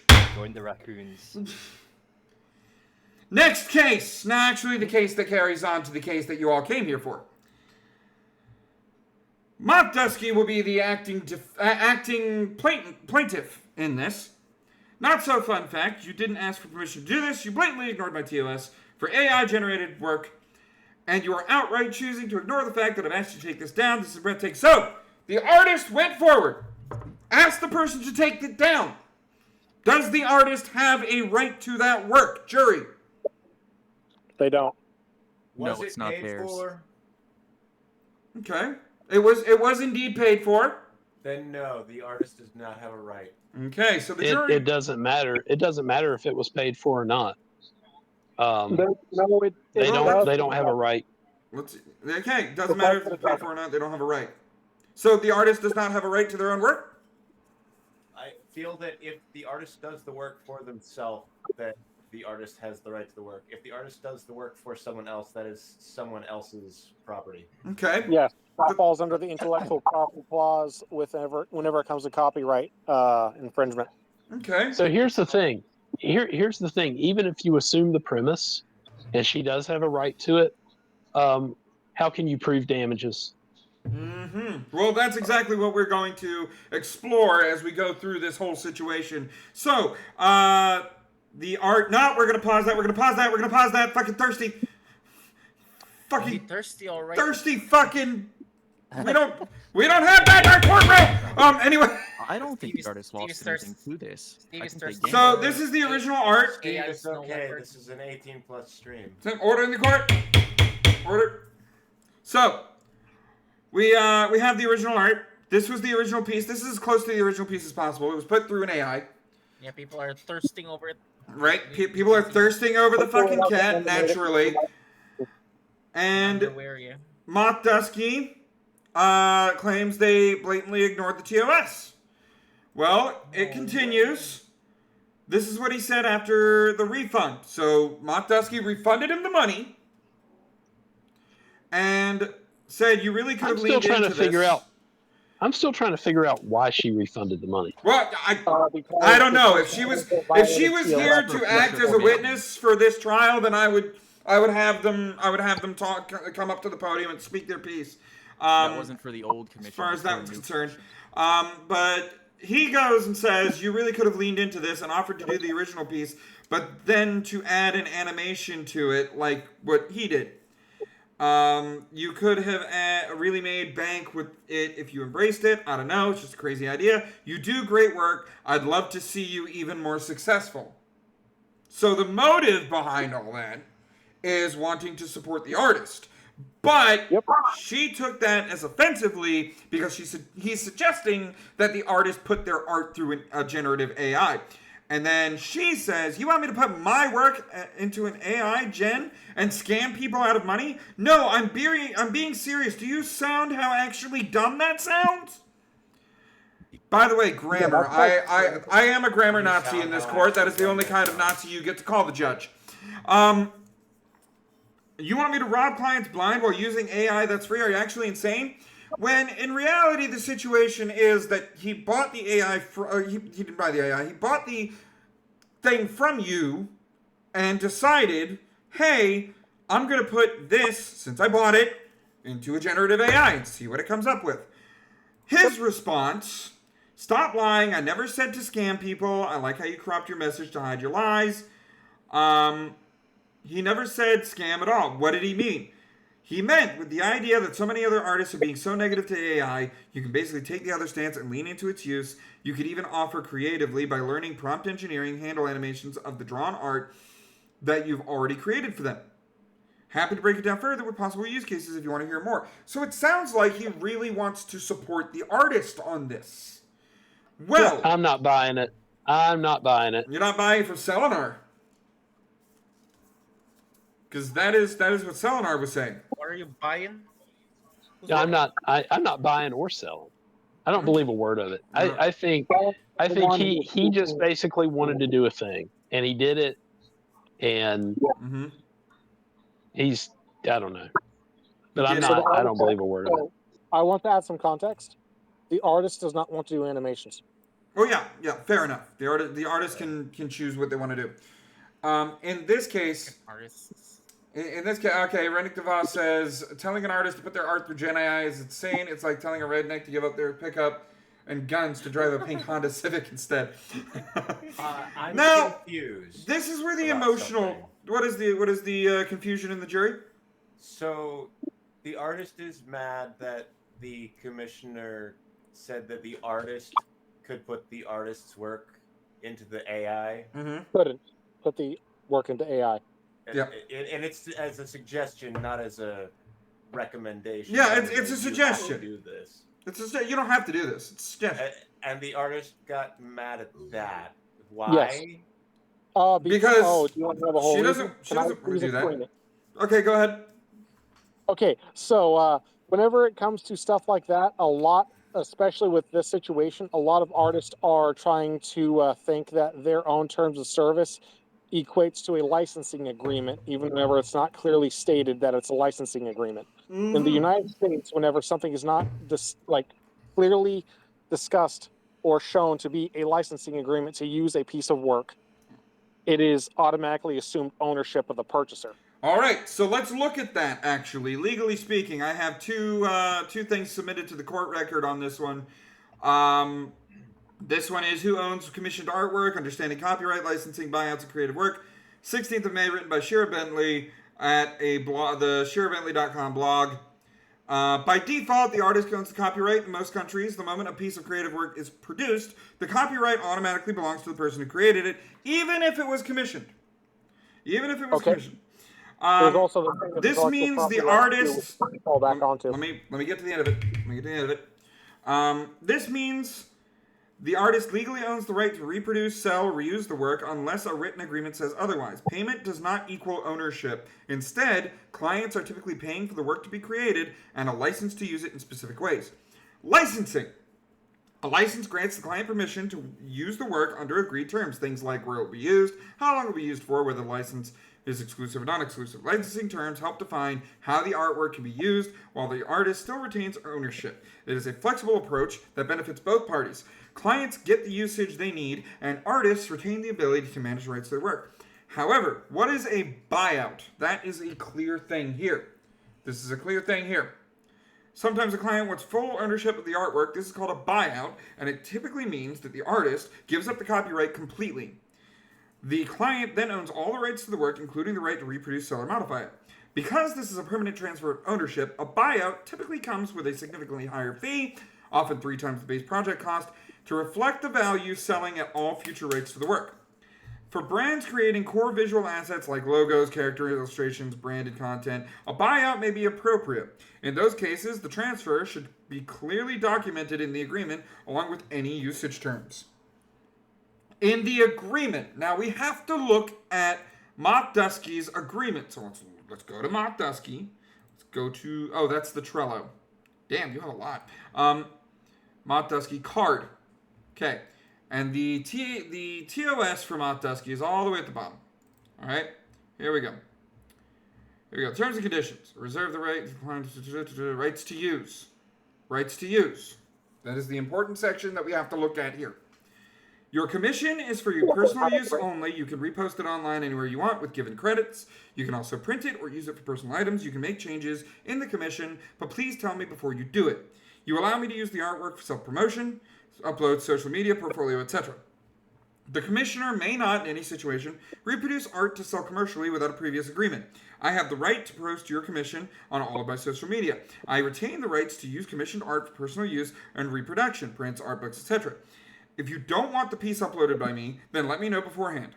Do not use any of my art, commissioned or not, in AI training or generating.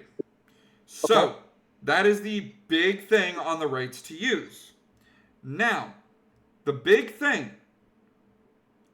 that is on this, where is it? Let's see. Payment? Context specification. Yeah, that's why I'm looking for... In other words, objection.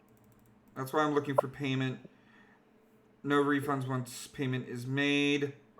I'm trying to say, is there a condition where once you pay it, you agree to these terms? Is that in here? Reserve the right to decline. I cannot find it myself. It could be added in. I feel like it should be in there. If any agreement should, let's see. Commission info. Here we go. As of ordering a commission from me, you accept my TOS listed at the bottom of the page. There it is. Okay. So again, objection, context. Objection, sustained. Go ahead. So we have the way it's written. With that in mind, we have the quote-unquote cannot be used for AI training. It was not used for AI training. It was used for AI modification. It said AI training or modification is listed there too. Oh, specifically any generation. It says do not use. It says quote, do not use any of my art, commissioned or not, in AI training / generating. Yes. This qualifies as generation. This does qualify as generation. Modification. It's using a already pre-established work and modifying the way it works. Mm-hmm.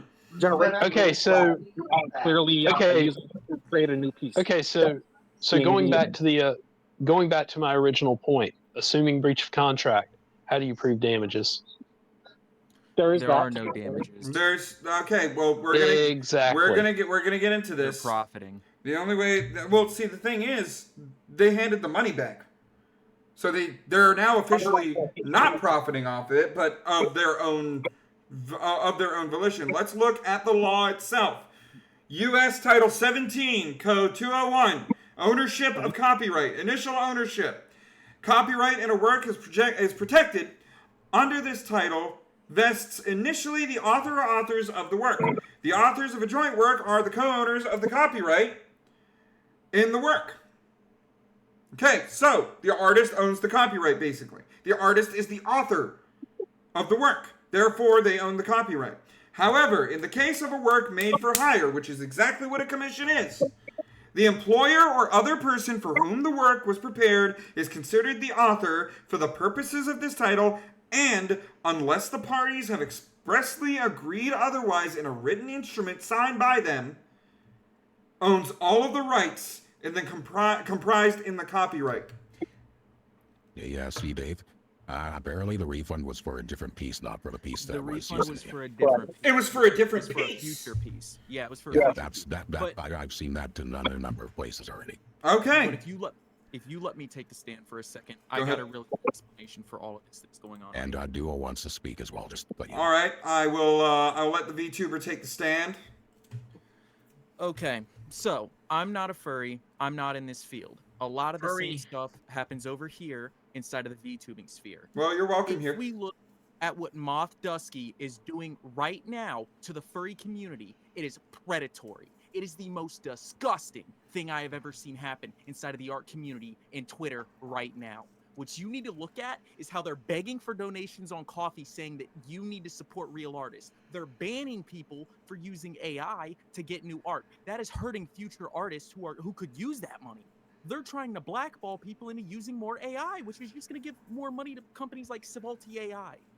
What is Moth Dusky trying to do for the art community besides fill their pockets? They are a 26-year-old illustrator who argued with this person. They were speaking in DMs. I have private DMs sent to me from both sides. Well, not from Moth Dusky, but from people involved in this. And they were communicating. Moth Dusky went public because they saw this as an opportunity to get a huge following. Moth Dusky even commented, I gained 2,000 followers off of this while you gained 60. So we're bragging about followers? Okay, so in this court, we understand that the follower game is played very much in social media. It's very much a battlefield. But we are going to focus on the legal infractions here. The way that I see it, the way that the court should see it, is that's also an appeal to authority fallacy. Yep, is that the furry fandom is very much a public situation. Moth did not have to respect the TOS, and as far as this specific incident is concerned, I believe that Title 17, U.S. Code 201, subsection B, in the case of a work made for hire, the employer or other person for whom the work was prepared is considered the author for the purposes of this title. Legally speaking, Moth Dusky, you don't have a case. Because as much as you want to say that that was your work, and by all means, that was your art, and you have a TOS there.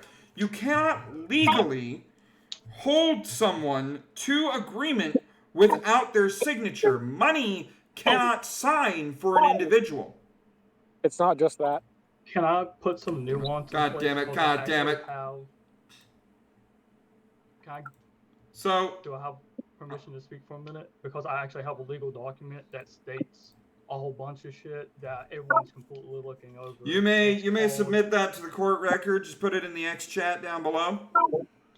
So I'm going to give you a document straight from the Copyright Office. It's called Circ 30, and it is for works of hire, and there's two criteria that it has to meet in order for it to be work for hire, but I am going to give you nuance to it as well. Submit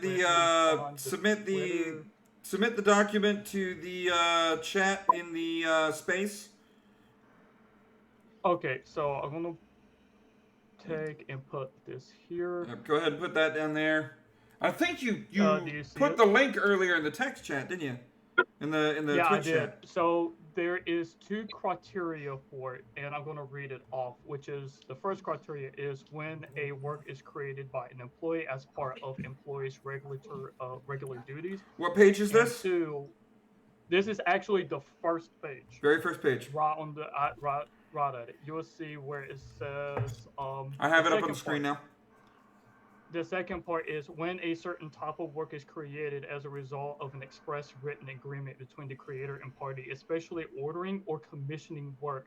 When a work is produced under these conditions, the employer or the party ordering the commission and work is considered as the author and copyright. So in this case, here's the nuance. When that artist accepted money from them, that is when there's an agreement between the two, which is when you say, yes, I would like this commission, they agree to that commission, they take money for it, that means that the owner of that the person considered as the author or the owner of that art piece would be the payee, because that is considered as a work for hire. But also there's some other nuances too. A TOS is not considered as a contract, not only because it's not written or digitally assigned, it's because it is for the service. It's not for the product. That's why it's called terms of service and not terms of product. The product is the art piece. The TOS is for service. Now, here's some other nuance. The TOS is never going to be able to be enforceable unless it is attached to a end user license agreement or another type of contract, which normally has that in it. It's sort of like, let's say, a PlayStation 3. You have the product, which is the PlayStation 3, and then you have the service that comes along with it, which is the TOS. Even VRChat does this. A lot of online games do this, even in social media. The proper way for the artist to actually have any legal backing is if the TOS is part of a end user license agreement or contract, because a end user license agreement is about the product, not the service itself. And so this argument is about TOS when really it should be about an end user license agreement, which does not seem to exist on Mock Dusky's. And let me give you some context and some more experience. I actually, when I went to college for computer information systems, I had to take a business course and had to learn about trademarks, patents, copyright, all this stuff, and even economics on it. Well, thank you for both of your heads, Canis. Thank you so much for this. And because the furry fandom is very much a social fandom, I felt as though we should look at a couple of artists that had their own take on this. If you do this to my art, you will be blacklisted. I'm not. This is the Sketch Fox. I'm not joking. If any of my commissioners throw my art into an art AI program, I will blacklist them, and they will never again be able to see my art or commission me. And we also have Kiwi Cabot, literally blocked on site. If I see anyone feeding art to an AI algorithm, you are blacklisted immediately. Only retweeting to spread the word so my other artist friends know to block as well. So artists are very largely against this situation, but legally speaking, Selenar has not done anything wrong as far as that's concerned. The refund, according to the jury, the refund was for a commission that is upcoming. Is that correct? Was upcoming, yes. Okay, so the commission hadn't been done yet. Correct. So, Selenar, you don't owe anything. And I'm going to go ahead and I'm going to prove my point right here on Google Chrome. Can I get the screen from the Silenced Banter room, please? Thank you. All right. So, if I were to, I've got two tabs open right here. One right here, one right here. All right. If I were to write banana on that one. Okay. That tab is being commissioned. I'm going to write banana on this one. That tab is going to be used for my own art. To show off what I can do in tabs. It's the same thing, but in offering a copy of the work that was commissioned by Selenar, you do not own the commission copy, you own the original copy. The commission copy, as far as I am aware, and as far as this legal jurisdiction offers, Mock Dusky, this right here, this generation, was done with the copy file, not the original file. This is a danger that artists run into all the time. And when it comes down to this particular art, shit, that's wrong scene. When it comes to this particular art, I rule in favor of the defendant, Selenar Snowcat. And Mock Dusky, you are not going to pay anything, but you will submit to the People Against Wrathful Societies a full inquiry of your activities outside of your art commissions. Just to add additional context. Go ahead. I'll let you do it as I'm getting to the next case.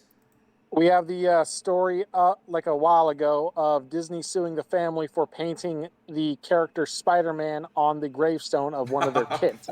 Yeah, fuck Disney. Okay, I'm not going to. I'm not going to. I'm not going to belittle my courtroom with Disney because they suck. Fucked as it sounds, Disney was still legally in the right. They own the character. They own the design. Mm-hmm. They own Spider-Man as intellectual property. It does not matter, even if, for some inexplicable reason, The person who painted the mural Hey, of Spider-Man on the gravestone got permission Steve, from can I add a Disney. little bit of history to this real quick? It is still Disney's property. Real quick, and then we're moving I on want to the to- next case because Days is going to be acting prosecutor for this one. Oh, I gotta hop off my phone. Is it okay if I add a little bit of history real quick? Go ahead with the history, real quick. For some reason, I'm having trouble with. Can someone speak? I can hear you. Real quick. Okay. Yeah, we hear So you. my thing, I want to add a little bit of history. I've been in the furry community for like 15 years, and this is one of the things I also mentioned. This is history repeating itself. It is. Right now, everyone's going after AI and stuff right now. Back in the day, if you were to use a Wacom tablet or a digitizer to draw your artwork, you would not even be considered as an artist in the furry community. Right. There's back and then. and this is the evolution of artistry in the fandom. This is why we have the People Yeah. Against Wrathful Societies, so that we can be like, hey, people can do what they want with AI. But as I already hit the gavel, I already said, Mathusky, I'm sorry, you ain't got rights to the copy file that you sent him after completing the work. Yeah. The business transaction is I over. agree with you. I So- agree with you. I'm just saying that it's history repeating itself at this point. Yep, it is. Days, if you would, please, I would like to call you as a character witness for this next case. Yeah, I'm still here. All right. So, you posted here, always a blessing whenever a Zoophile simp purges themselves off my timeline and makes it significantly better. Something about Dragoneer and fur affinity. Can you elaborate on that? Oh, you've never heard of, the shit that Dragon. In passing, but if it's something having to do with fur affinity, they're already on the People Against Wrathful Society's radar for all the shit about Charlie Kirk that they kicked off of the site and what they decided to keep going with. Yeah, so Dragoneer has had a history of basically, defending and basically coddling, just bad people in general. I mean, most people know him for defending Growly, who's a convicted pedophile. Mm-hmm. Oh, And God. he only because this guy was known for. By the main mob, they're also dog fuckers. So yeah, there's he was, that. So, am I right to assume, Days, that this first one is a person that you do not talk to anymore? Evie Gellion? It's just some guy who blocked me. And then Okay. I looked through his history and I realized, oh yeah, he's a Dragoneer fan, so it makes sense. Okay, so from Dragoneer to Moby and Fox. Quote, the anti-zoo crowd is trying to take you down. Just a warning, keep real life or whatever off FA. I know you're into it, but we have an don't ask, don't tell thing around here unless it's brought onto the site. They're sort of digging for anything they can find, though. So this was something Dragoneer sent to Moby and Fox. We're not banning people for being a zoo. Being a zoo is fine, says Dragoneer to Fox on the Fur. We're banning those who admit to engaging in bestiality and engaging in acts with pets, etc., which is illegal in almost every state, and the state that FA is hosted. There is a difference between the two. And then finally... There's really not. Also, other than admission to real-life bestiality, is there anything else I should know before mentioning the topic of zoophilia? I have noticed many people have brought up the subject with me, but I have remained hesitant in responding. So basically, this is Dragoneer defending zoophiles on the site. Correct. Yep. Yeah, the All right. original tweet that I got that from was posted I think 5 years ago. So it's been out for a long while. So, this is a rare situation in which the Supreme Court of the People Against Wrathful Societies has to take a stand against an entire platform due to the platform's acknowledgement and protection of these absolutely disgusting people. I rule in favor of the People Against Wrathful Societies against fur affinity and urge that every artist that is to do work for the People Against Wrathful Societies will not post their work on any page even remotely related to fur affinity, as that site is indeed labeled a wrathful society. And again, Yeah, I the nuked mob my still dog fuckers. So I nuked I nuked my Fur Affinity account a couple of weeks All ago. artists that are affiliated with the People Against Wrathful Societies are to move their art to another place and subsequently delete their account on the site, because any site that defends such disgusting behavior in any way, shape, or form shall be, or, well, I'm not going to say eradicated because I'm a pacifist, but you know what I mean. Eradicate it for you, leader. Yep. Next! There's no pride without trans pride, so says Eleanor, a 17-year-old Luxembourgist, Marxism, communist. It's got the Palestine flag next to the trans flag. You all should understand how this court feels about this sort of stuff. For one thing, you're a minor, so why are you trans? Why speak against this individual, please, already, just by the bio alone? Well, I understand that, but we have to do our due diligence.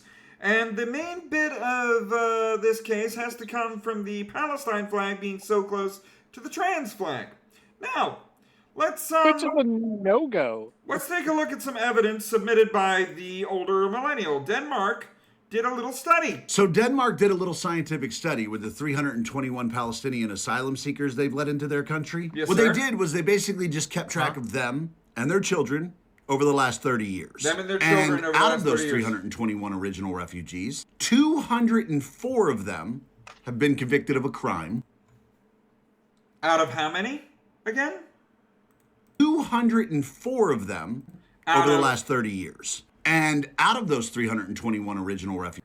Out of 321 of the original refugees, 204 of them. 204 of them have been convicted of a crime. That's convicted. 64%. 71 of them have been sent to jail. have been That's sent to about jail. 1 out of every 4. 176 of them 176 are on government welfare. That's more than 50% of them. Now, the fun part is when we get to their 399 children, where 337 of them ended up Okay, so out of 399 children, 337 of them convicted of a crime. was That's convicted. 85%. 132 of them went to jail. 132 of them went to jail. And 372 of them out of 399 And 372 out of 399 ended up on welfare.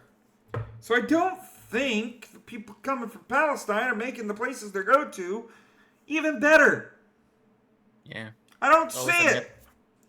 With that data, I don't see it. Also, a lot of those people are undocumented in the first place. The very few Palestinian immigrants who actually care to fully immigrate into those areas, they Right. tend to do way better. And since we are the People Against Wrathful Societies, if this indeed is a wrathful society, let us hear it from the mouths of the society themselves. What would happen to a gay couple in Palestine, sir? What? What would happen to a gay couple in Now, Gaza? the question for my live studio audience, for my jury, is what would happen to a gay couple in Palestine according to Islamic law? Executed according to Islamic law. Thrown off the roof. Imprisoned. They would be executed. They would be executed. Depending on which Middle Eastern country, they'll be imprisoned first. If they're not executed first, Islam if they're in doesn't prison, they either have to endorse repent Islam doesn't endorse and homosexuality. then become Do you think that's straight, good? If I or were they'll to think that's good, sir. Do you think it's good for gays? There is no I would second get offense for that, executed, by right? the way. I would get prosecuted. In the same way, Islam doesn't approve of being gay. Islam does not approve of being gay. You're talking about a bunch of nations who very much celebrate Islam. Yep. Guys, we learned this all the way back in the Crusades. People from that part of the world, very wrathful. This isn't me being racist or Islamophobic or what other fucking idiotic buzzword you want to bring into my courtroom. People who really, really, really devote themselves to that belief system. Wrathful society. We are the people against that. Anybody who ever also Sharia Muslims. That's what's even funnier. Anybody who ever challenges me on this, I have 3 words for them. Simple. Read the Quran. Yep. So, seeing as this is testimony straight from the mouth of one of those people, as the judge of the People Against Wrathful Societies, I condemn any use of harmful Islam in order to attack, and I condemn any use of anyone putting the Palestine flag near any pride flag, because whether you know it or not, you are advocating for the death of LGBT people. I hereby sentence you all to burn those flags and grow at least 20 brain cells. 10 if you can manage. At least one. Come on. No, you need 2 because you got to rub them together. Well, if they have negative, then 2's going to be a stretch for them. Yep. Now we have the big case of this court. I've been waiting for this one. The people against Hassan Piker. I've been waiting for this one. Now, they're shocking the dogs. They're shocking the cats. This was the situation on his stream. Of all of America's much more consequential violence, okay? It's Dogs the same moving. reason as to why America... Kaya, please just He reaches for something. Just stop. Dog yelps. Cowers in a corner. Yep. Jesus Christ. Looking at him, looks away when he You're gets being looked such at. a baby. Or she gets looked at. Clearly far-right propaganda. Oh, it gets worse. This is the one. This is the collar. In question. This is the collar. That people are talking about. Okay. Okay, this is the one. Now, collar on the round piece, I've done my homework on this one. The round piece, that is an Apple tag. That is one of the things he was being honest about. Well, that tag is to try to find the dog should the dog run away. This big fucking battery-powered box. You can't fool me. It's a shock collar. Yeah, and it's been, there have been tons of people that have done extensive rework or like zooming in and all that kind of stuff and searching on Amazon and all that to match the... This is the the one that they sell. collar. It has the capacity to vibrate. It's critical. You got Yeah, and that's Nutsaku, you got everybody. And everybody has exactly. been- Pause here at 34 seconds. Your collar. Order in the court. Order in the court. You can even disregard the collar thing entirely. Order in the court. And you can even equate that behavior to abuse. Order in the court. If you pause right here, you can see right here a metal piece. Right where my mouse is. That is where the electric joltage is going into Kaya. Let's listen to that one more time. Just fucking go. Just stop. That's not fright. That's pain. When a dog has that level and not that much volume to it. Whereas if it was a longer note, I could see fright. That is electricity being pumped into that dog's noggin. It's a quick Well, if you look at it, how I understand how anybody can actually say any different. He reaches over, obviously presses a button, and the dog gets shocked. This is an obvious thing. And later on, you see on the video, the electrodes aren't actually attached. He unscrewed them, put a piece of tape over, and is trying to pass it off as a vibration collar. Yeah. Also, Steve, Did we y'all have a adopt friend any named dogs Kaya. for shelters? Yep, right We there. have a He friend reached named his hand. Kaya. Yeah, we do have a friend named Kaya, and it's a beautiful name. Have y'all adopted dogs from shelters, like ones that actually We had have. to be rehomed? And then for these Hassan, dogs? you decide. We're gonna move on with the case. And then Hassan, you decide it is a good idea. She has no idea that she's been the most famous dog on the internet for the past 2 days because of a coordinated far-right pro-Israel slander campaign. Everything's pro-Israel because it is real. You decide Who's pro-Israel? to make this about politics when you shocked your dog. Yeah, you should be shocked. Now, that's not the only case of animal abuse that I have on Hassan. We also have this from one of his live streams. And now it's mainstream. The two I love fingers it. or tail I think her collar's too tight. Or the slap. It's not, we're playing it. John Wick You have would to. deliver. You have to She thinks that the collar is too tight. be able to get 2 fingers, and I couldn't even get one. I think you're choking her. Yeah. Oh, neck meat. I remember this clip. Oh god. It's a lot of neck meat. A lot of neck meat. Neck meat? There's a term for that, Hassan. It's called fur. It's called skin. Oh yeah. Large dogs get it. That should be called the neck, just saying. That's just how the neck is. If it were neck meat, then the chick is still right, and what you kind of should breed? lose the collar to the point where you need 2 fingers. It's all this fur. It makes me look poofy. But guys, in order to continue my case against Hassan, we also have to observe both sides on this issue. They keep trying to say that it was a vibration. That's wrong. They kept trying to say that the claw was stuck. I know what it looks like when a claw is stuck. That's wrong. There was no But we pulling need up. to look at both sides of the issue. I promise you this. So there's been several times. There's been several times documented where this dog absolutely loves Hassan. They have a good rapport. They have a good relationship there. Why did Hassan have to go with the shock collar? And the shock collar's on this dog. Clearly, the dog has a lot of fur and it's covering the collar. Okay. The most abused dog will still hold loyalty to its owner, the one who feeds it. Here's one collar where it's not on there, and What kind of breed is she? I'm not sure, but I can see that this collar does not have the shocker on it. Or they be concealed? And from the looks of it, but the looks of it, Hassan is far younger. So that means the shocker was put at a later time in his career. Here's learning as a puppy.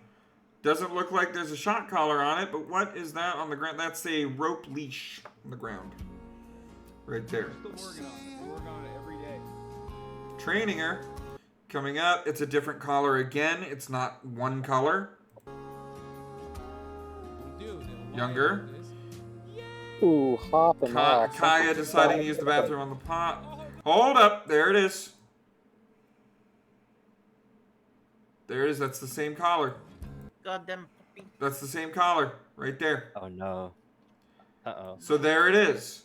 So earlier, that was a lot earlier in Kaya's lifetime. And later on, Hassan decided to put a shock collar on his dog and make his dog a large piece of his content. Even the body language, yeah. So Hassan, this was not a long-standing issue, as a lot of people on the far right want to push, that this issue existed for a long time. This is a very recent thing for you.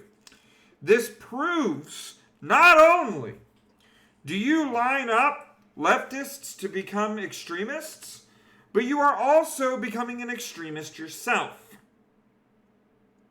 This is a wrathful action you have taken to this dog, and you have tried your damnedest to cover it up. Notice how I'm not saying anything about Israel. I'm not saying anything about MAGA specifically.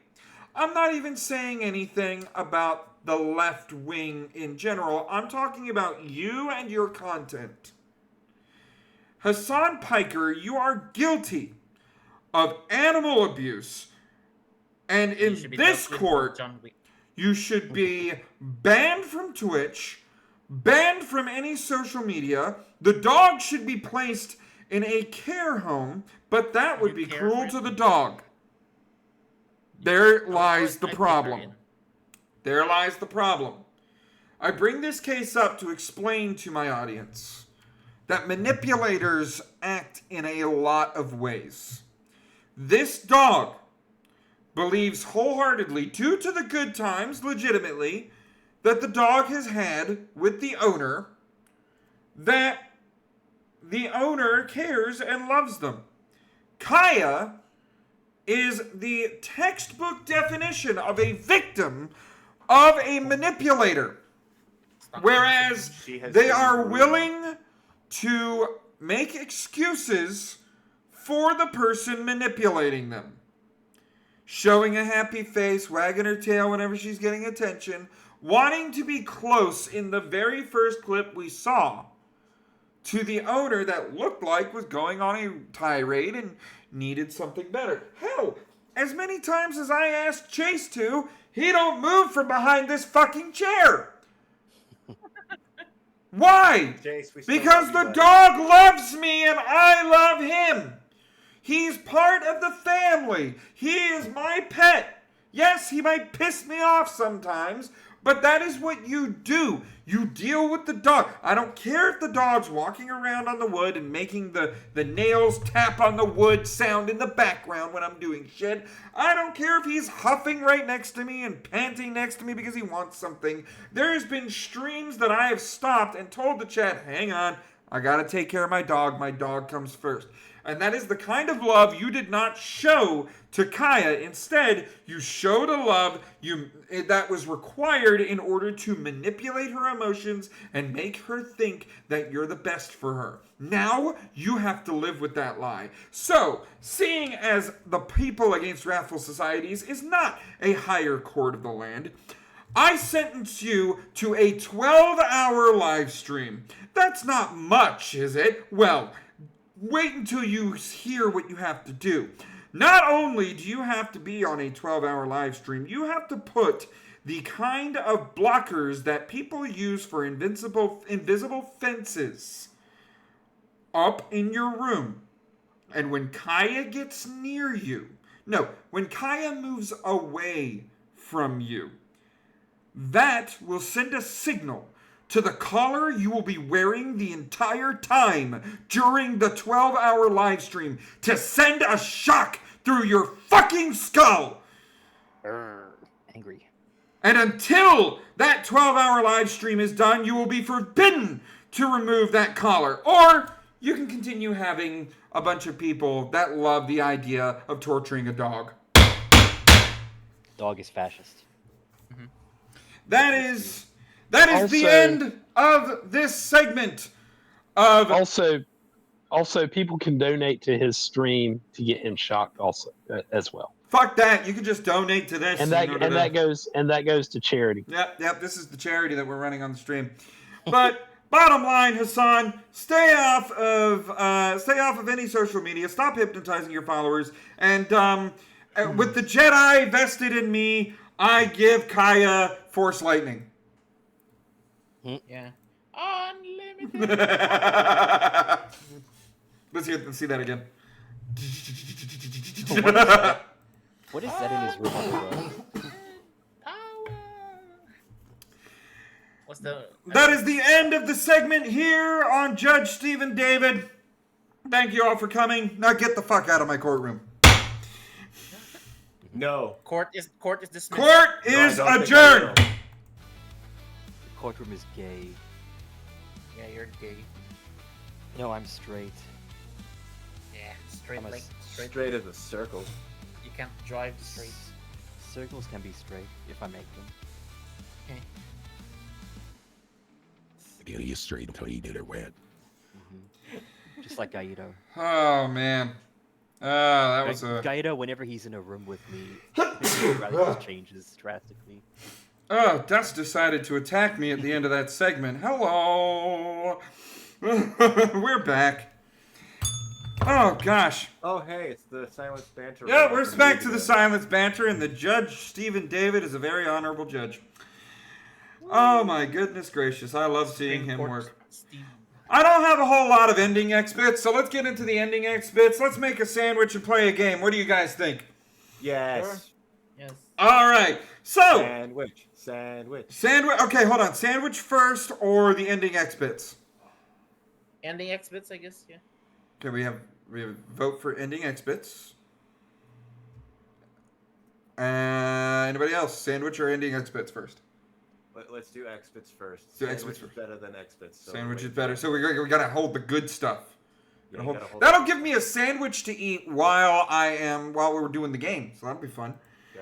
All right. So this from Hazel Appleyard. Now a lot of people are like, "Oh no, J.K. Rowling will condemn this." I think this is fucking cool. Check this out.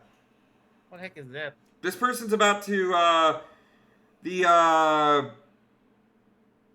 Chamber of Secrets, Harry Potter second book. Oh god. Check out what this person does with it. Cut it in half, right? All right. Epoxy resin on every page, okay?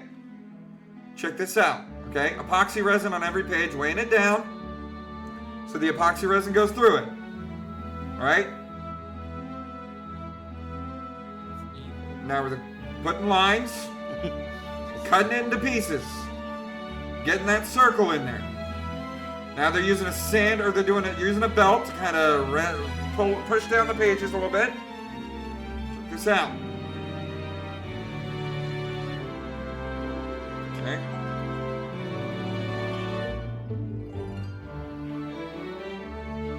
Painting the back of an iPhone. Okay. On the camera. Got to get a shape for it, right? I don't know if this, you know what, I'm going to turn the music down a little bit. I don't know if it's copyright. Okay, so we got an outline, all right? What's the point? We got an outline. We're still going. Drilling 2 holes. Rounding the edges. Rounding the edges. Looks like a phone case. UV resin. So that it becomes hard along the outside. So that it doesn't conduct heat. Alright? Gluing this to the back. Okay? I see Neville's name. God damn Neville. And now it stands by itself. It's made out of the book. Stands on its sides. You can slip your finger behind it. Hope it was worth it. And it's a phone case made out of a Harry Potter book.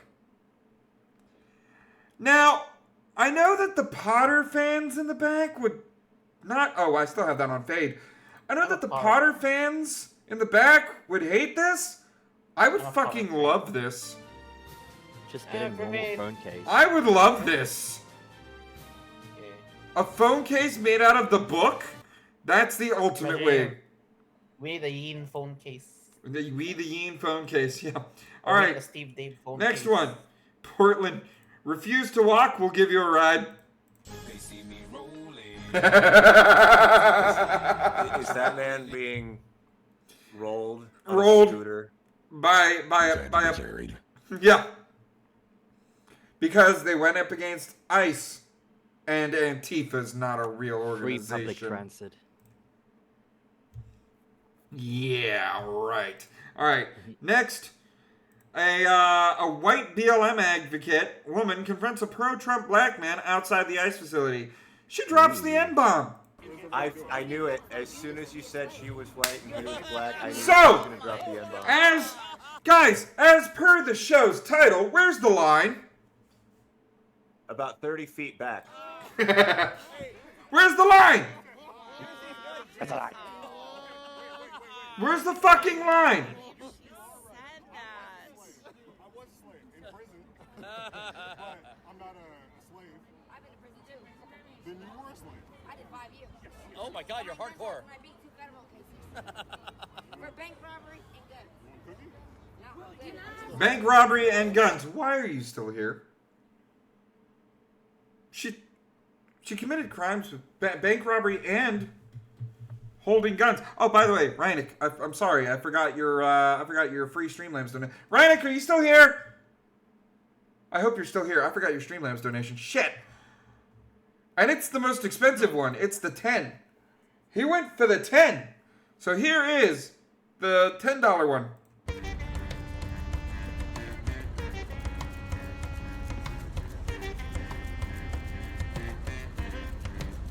Oh, this is topical. This is relevant. Yeah, it is relevant. That's what made me remind. That's what reminded me of this. Because she's being racist, and you know. That's funny, and she was probably at the BLM protests as well, and now she's going after the black man. Like, what the fuck?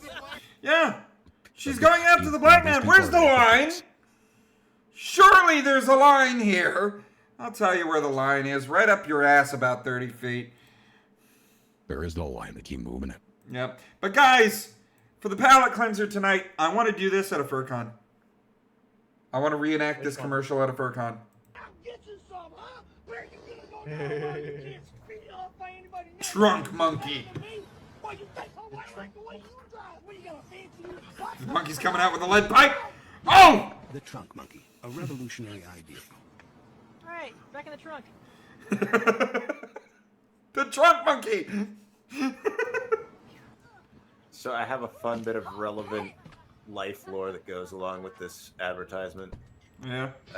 The first time my mom got a car that had one of those latches, you know the latch that you pull in the trunk in case you get locked in there, so you can get let out. Uh-huh. It was the first one she had gotten that was glow in the dark. And my brother, who we always accused of being a monkey because his head was abnormally big, climbed into the trunk and hid in there. You know it costs a And lot. my mom had this great idea. She invited my sister and me out to check out the new car. Yeah. And my brother jumped out and she was like, "Oh my god, trunk monkey." I'm not gonna pay you any money. Yeah, you can always go to Leo and have a trunk line. Yeah? Oh, yeah? We're not paying you any money. That's a kung fu trunk monkey. Shout outs to Street Racer, who had the original Trunk Monkey edition. Trunk monkey samurai edition. That's my trunk monkey. Yes. Speed Racer? Speed Racer had the original Trunk Monkey, yeah. But he's a Street Racer. I hear you. No, I said Speed Racer. No, he's a Street Racer. And this is also... Uh-oh. You broke into a car with a trunk monkey. Retrieval system. You better watch out for the trunk monkey. And you may now consider yourselves part of the conversation. You know, you aren't sure make a little robot for his electric vehicles that got that set to your trunk? I mean, why A not? small version of Optimus Why not? security system. Yep. I would want it. I want a little Optimus that would shoot someone who broke into my car. Yep. All right. Robot, get your piano going, please. Because we got a sandwich to make. Guys, if you are hungering for some unique ideas for the Halloween season to give kids, look no further than some of the treats here on You Try 'em, Steve Dave. We're giving kids diabetes this We're month. giving kids diabetes, yes we are. Letting them have. I nominate the one chip challenge. Well, The one chip challenge? No. I already did the world's spiciest gummy bear. I'm good. I'm good. Let me go you need to ahead try and Bean get the Boozled. video capture device. I did the fire peanut too. Bang, there we are. You need some Bean Boozled. Alright, guys, in case you didn't ever hear about this particular thing, let's go ahead and turn the big lights on. There we go. Guys, in case you haven't ever heard of this particular snack, I've heard of this snack, but I've never tried it. Guys, I tried to get Days in here, because I think Days disconnected or something. And I tried to accept, but it didn't work. But guys, if you ever have wondered what a fluffernutter is, we're going to make one live, and we're going to see if there's any way we can improve on the recipe of the fluffernutter. For today, we have... hand motions remind me of Mr. Sausage. I'm glad. Today, we have... Will it sandwich? I have to write that down. Anyway, today we have Nature's Own honey wheat, because this is my bread of choice. We have jet puffed marshmallow cream. And we have Skippy peanut butter. The creamy, not the crunchy. That's right. What, Wolden? Trust me. So what a fluffernutter is a sandwich.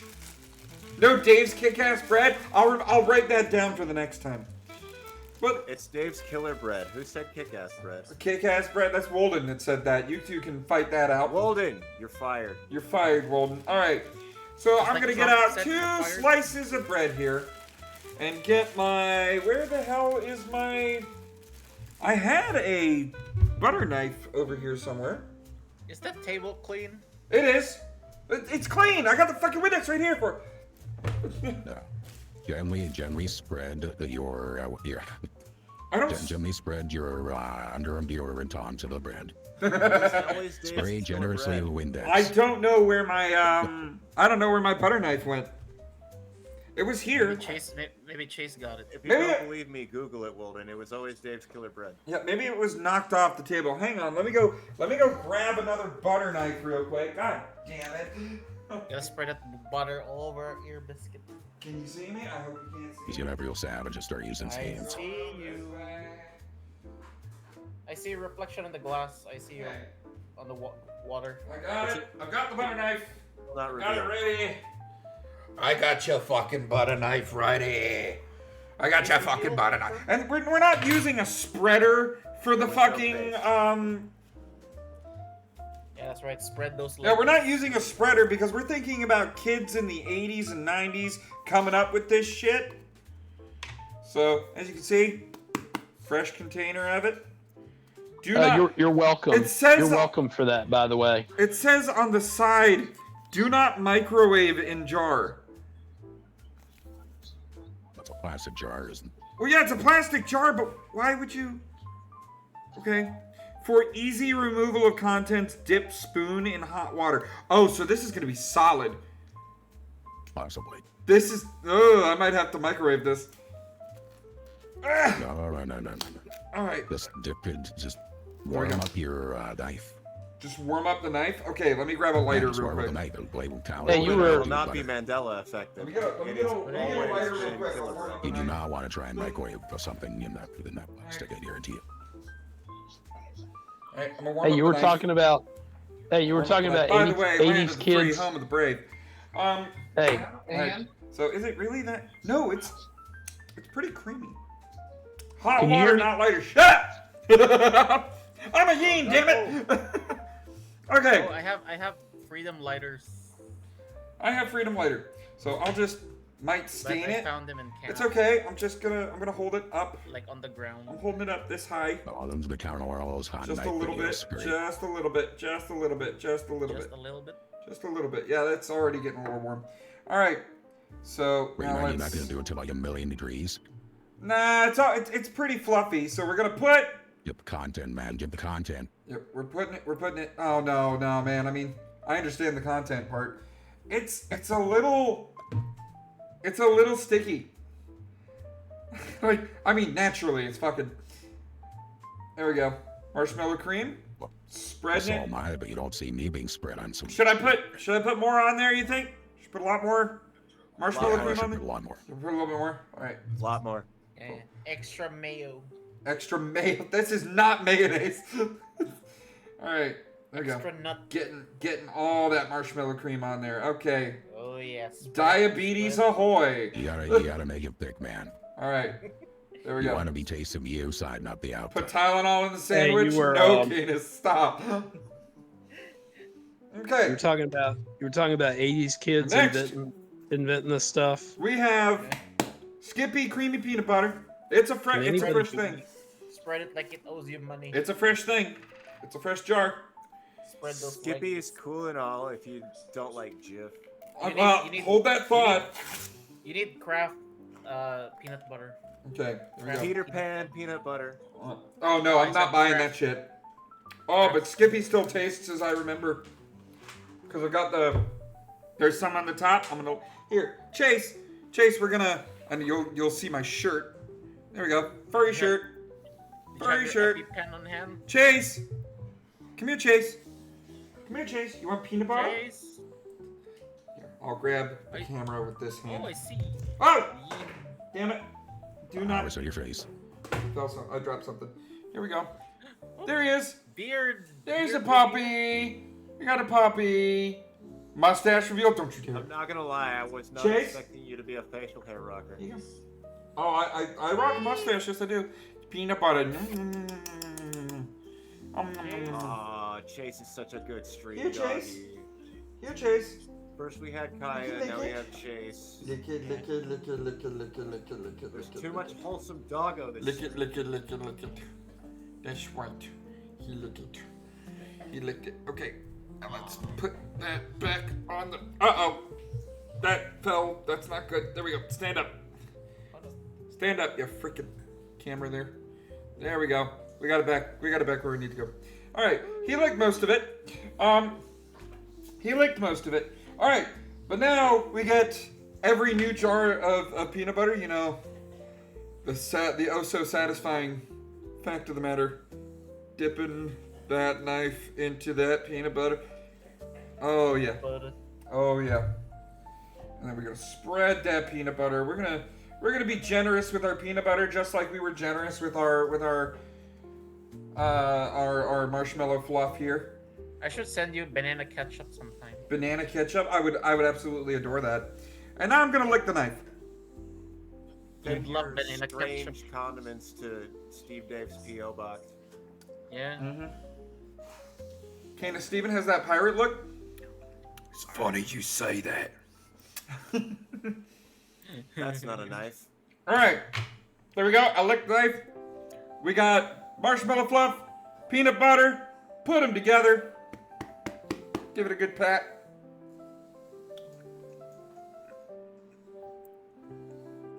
I see why they like this.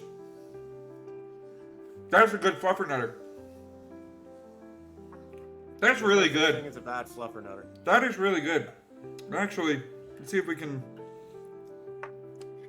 Oh my God! Look at that. Steve, you're gonna want to pour yourself a glass of milk because that is a sticky sandwich. Oh yeah. You know what? Let's go ahead and get to the next segment. Where's the jelly? Let's get to the next part of this segment. And some Nutella. All right. Let's get to the next part of this segment. How can we improve the fluffernutter? Now, you kids back then, Lysander, you kids back then. I don't know what the fluffernutter is. The fluffernutter, it's what I just made on the stream. All right, it's peanut butter and marshmallow fluff in a sandwich. Now, If you Nutella, he'd basically be making like a variation on the s'more. here's the thing. Here's the thing. Not only there's two ways that I see that we can make this dish better. The second one, I'm gonna have to go over to the fridge real quick. But the first one, let's go ahead and grab another couple of slices of bread here. Here we go. Couple more slices of bread. Let's make another fluffernutter, only this time, we're gonna replace one of the ingredients with something that the modern day has come up with. Okay, so we need to get plenty of that. Oh yeah, plenty of that good marshmallow fluff. Here we go. To make a Subway Get that on there. I'm gonna really pack on the marshmallow fluff. I think we needed a lot more marshmallow fluff on that first sandwich. Would you say this is peak? One in advance for the heart attack he's gonna have later. would you say this is peak American cuisine? Diabetes.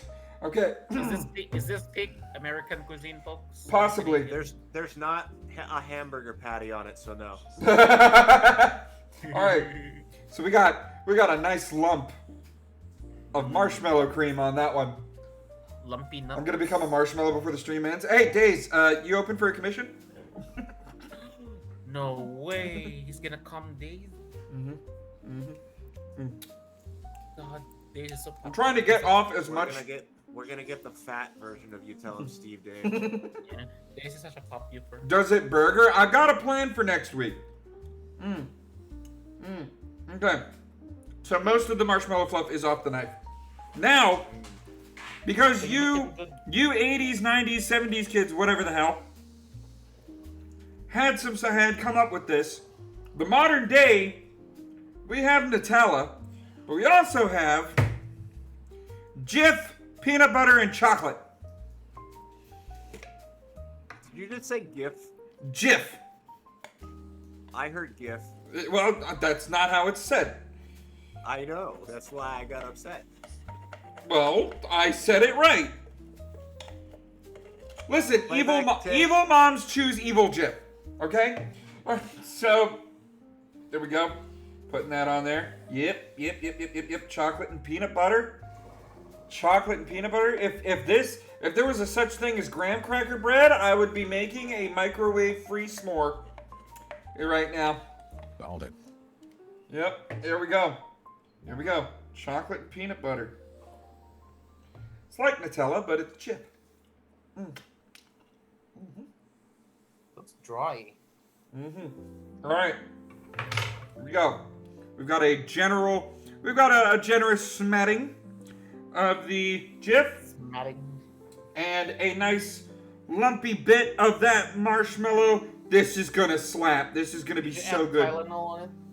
Shit, you know what? I should have. No, too late now. Here we go. All right, let's see if we can get a squeeze. Let's see if we can get a squeeze out of this. 100 grams of sugar. Oh, yeah. We got a squeeze out of it.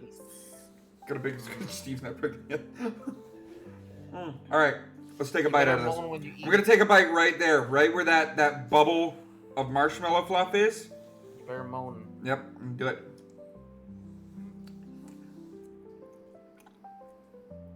All right. That is better. That is better, but like, I wouldn't eat this like as a snack midday. This would be dessert. All right? I want Don't a nice forget, you cream have to sandwich. rate them out of 5. This is out of 5? Okay. So, the original one, let me go back to the original one real quick. Oh, let me take a drink of water. Kind of swish it around in my mouth a little bit, kind of clear the palate. All right. So, the original fluffernutter I made.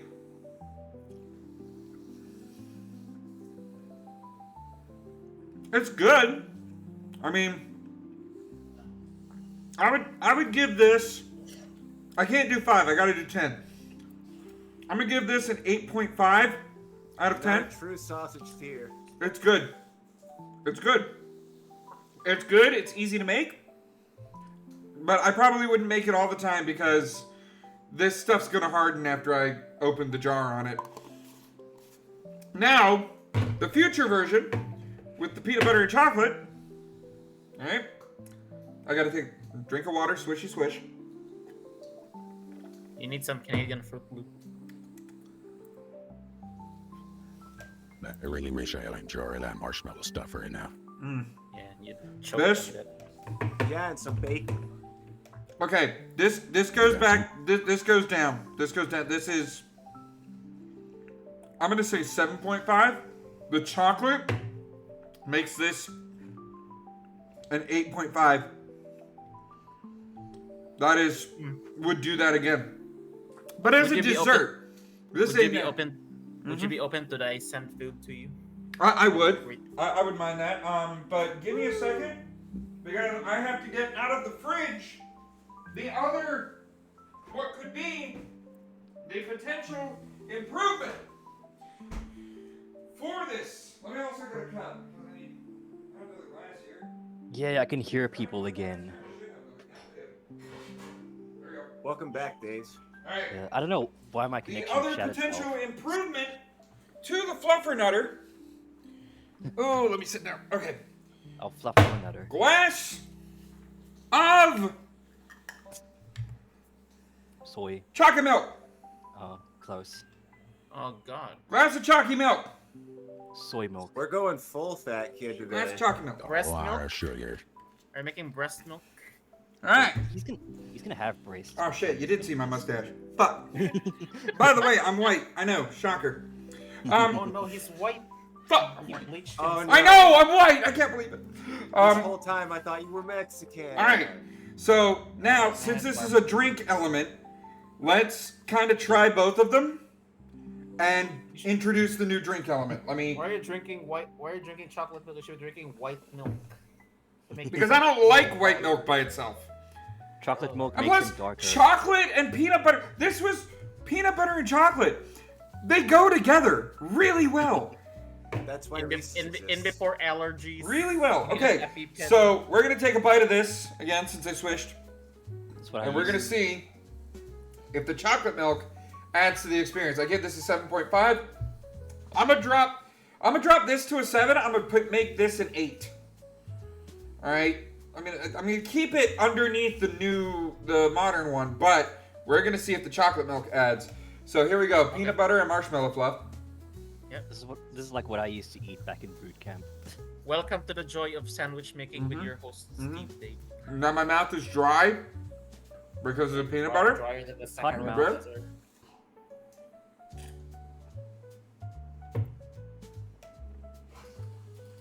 There's just something that chocolate milk does with peanut butter so well. I'm glad I got a paper towel ahead of time. Getting in my mustache. Nice. There's just It was saving it for later.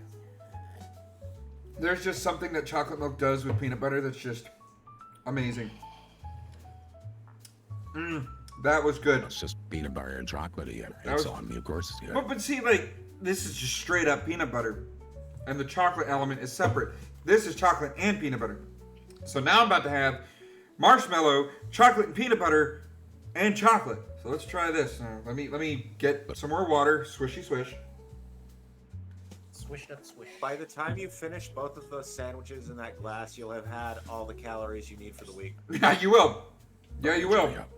All right, here we go. We got flat top on that one.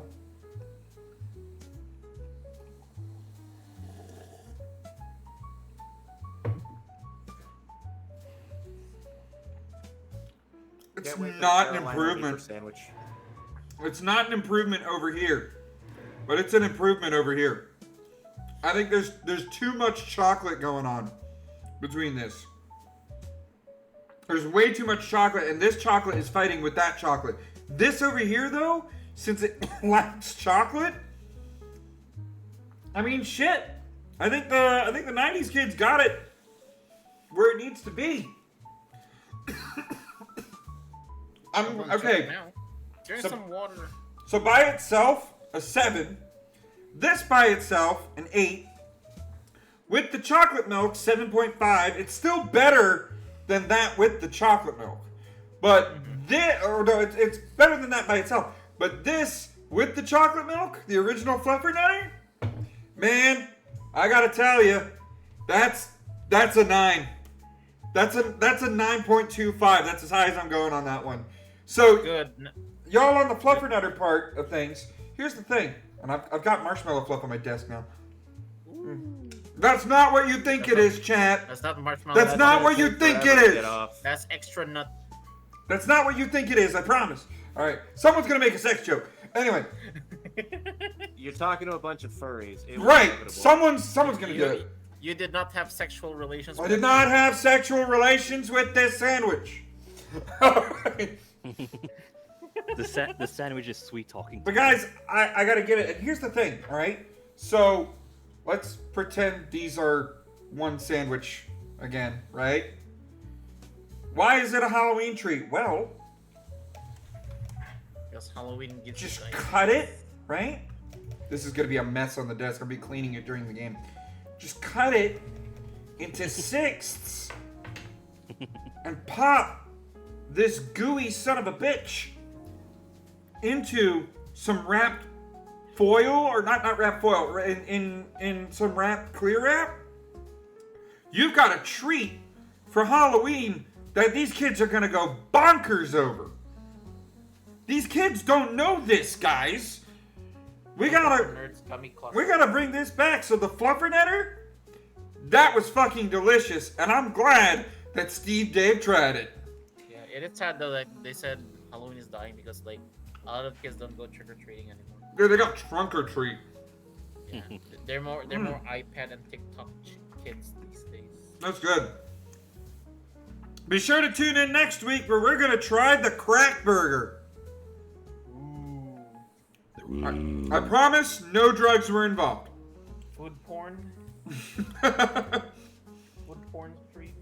Oh boy. But guys, Can't wait until you have like guests over for the eating food segments. Yeah. That's gonna be fun.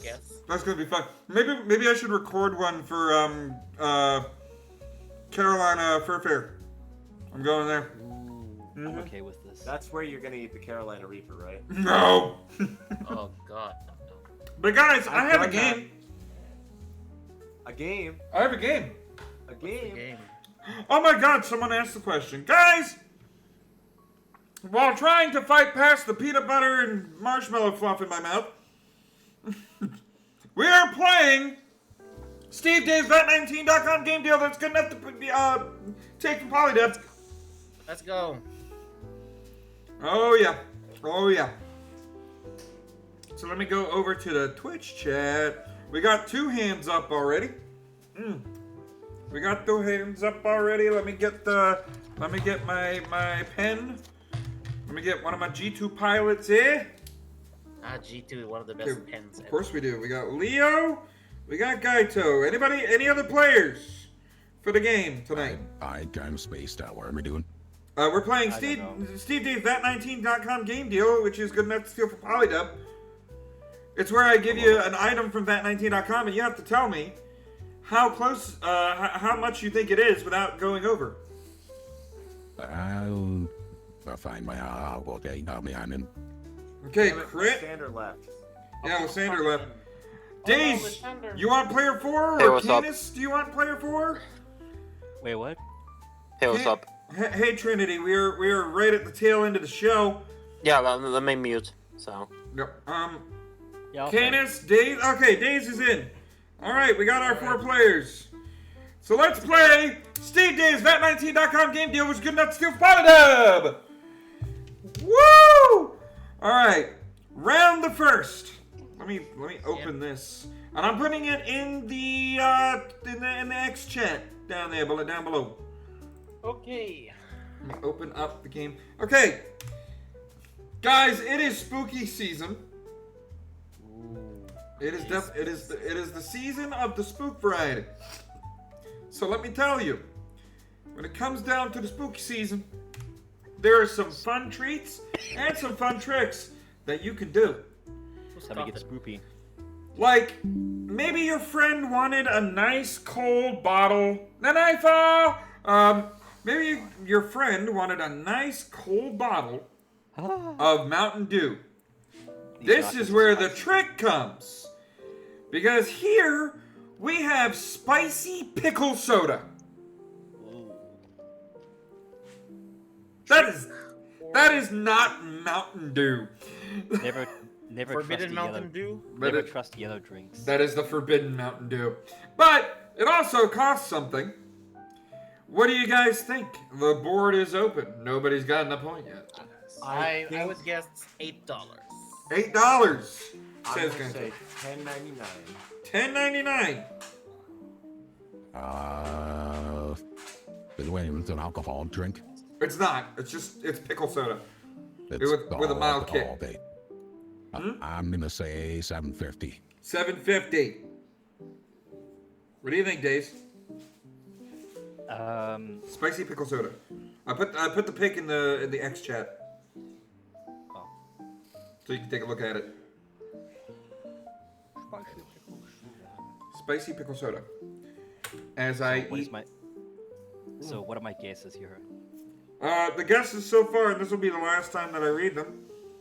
$10.99, $8, $7.50. That is what's on the board right now. $10.99. $10.99 is on the board. It's not multiple choice. You have to guess what the price is. Leo said $10.99. $8.49. $8.49. We already got the players, Trinity. Trinity's just like, let me. Well, I'll let you know if you're close. Days, what is your guess? My guess was $10.99. Leo already had $10.99. Give me another guess. $7.99. $7.99. Okay. So we're already enacting the rule because you all went over. Huh. So I'm gonna give you the lowest guess from that round. Okay. And that is your new high point. All right. It is not over $7.50. It's not over. It is not over $7.50. Okay. So whoever wants to guess, throw a guess out there. $6.99. Okay, Gaito said $6.99. Crit, what did you say? Crit, what did you say? $4.99. $4.99. I should call you X. Because you're used to X, not Crit yet. Alright. Days, Leo, what do you think? $2. $2, says Days. I didn't say Oh, $2. Leo said $2. Oh, Leo said $2. Okay, Days, what do you think? $3.99. $3.99. Alright, well I know that you're all not over this time. And the actual retail price for the spiky pickle soda, that would be an interesting drink. For the spicy pickle soda is $4.99. Crit got a point. God damn. Right on the money. And Crit, I'm enabling the star. You got that right on. If you think someone is too close with their guess, you can intervene and make them guess again. Because you got that price right on. Okay. Alright, round the second. Now, this next item looks enticing, but I wouldn't recommend you eating it, as it is a plush toy. It sings, it dances, but the kids might think it's edible because it is the dancing gummy worm. The dancing gummy worm? The dancing gummy worm. It comes in a little pouch. It looks a bit phallic. It does look a little bit phallic. That's where the trick comes in. It's a trick. So how much do you think the dancing gummy worm is? Crit, I need your answer first. X, I need your answer first. Let's go where I'm just gonna go with 1999. 1999 says Crit. Okay, anybody else? Guesses? $15.99. $15.99 says Kaito. $10.99. Trinity. All right, you know what? I'll put Trinity on. We're gonna be a 5-player game. All right, we'll do a 5-player game. I'm gonna go $24.99. $24.99 says Leo. Days, what do you think? How much is the dancing gummy worm? $4.69. Jeez. That's a cheap plush, eh? Yeah, very cheap. Yeah. Very cheap. What was your guess again, Leo? $24.99. 24. I was about to put 16. I was way off. There we go. All right. That's not a mistake you want to make. And the actual retail price of the dancing gummy worm plush is $26.99. That's a point for Leo. Closest without going over. How big is that plush? Jeez. It's not that big, surprisingly. It's the branding. It is the branding. It is the branding. I need to reopen the thing because China. something happened there. There we go. China being Chinese again. Okay. The next one, don't worry. It's a trick and a treat. It's spicy fudge. Oh. Yep, it's a block of spicy fudge. Spicy fudge, you say? There we go. It is fudge infused with minced chili peppers. Oh, God. I'd eat it. Yep, I'd eat it too.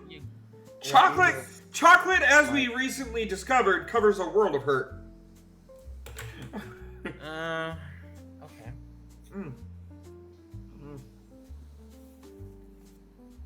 I need a guess from Crit or Leo first. $3.89. $3.89. Leo, what do you think? $5.99. $5.99. $6. $6, sister. Oh, overcut you by $1, by a cent, Leo. Trinity is trying to cut my nose off. That's how you play the game. All right, Gaito, Days, what do you think? $4.99. $4.99. $3.50. $3.50. I need about $3.50. Goddamn Loch Ness monster! All right. The actual retail price for the spicy fudge is $3.99. That's another point to Crit. God damn it. Booyakasha, right in the face. Oh, you say Booyakasha as well. Okay, cool. All right. We need more Rivali. Nah. All right. More volleyball. The next one is just a treat. Don't worry, we're done tricking for now. This is a wearable necklace with sour candy beads. That's pretty sour. Oh yeah, it's the chalky sort of sour candy, you know. I hate sour. Gets on that. It's the world's biggest sour candy necklace. But like Crit, how much do you think that big sour candy necklace is worth? I'm gonna say $2.99. $2.99. It's cheap. Crit's like, nah, you're not spending a lot of money on that. Leo, what do you think? $2 even. 2 even. Think you overbid, huh? All right. I would say $3.49. $3.49 for Trinity. Gaito, what do you think? $10. It would also help if I was showing the fucking item on screen, Steve Dave. $10. $10. It's the biggest one, so it's got to be worth something, right? Yeah. Days, what do you think? I'm not $1.50. What did you say? $1.50. $1.50? Yeah. All right. I don't know if I'd order anything online for $1. But the actual retail I'll buy price. that for $1. Buy that for $1. The actual retail price of the giant sour candy necklace is $3.99. That is a point for Trinity. There we go. Wait, he's what? on. Yep, $3.99. Okay. Yeah, Trinity, you were only 50 cents under. Oh, I want to pet the Leo's face, the new face. Wow. All right. Ease up with that.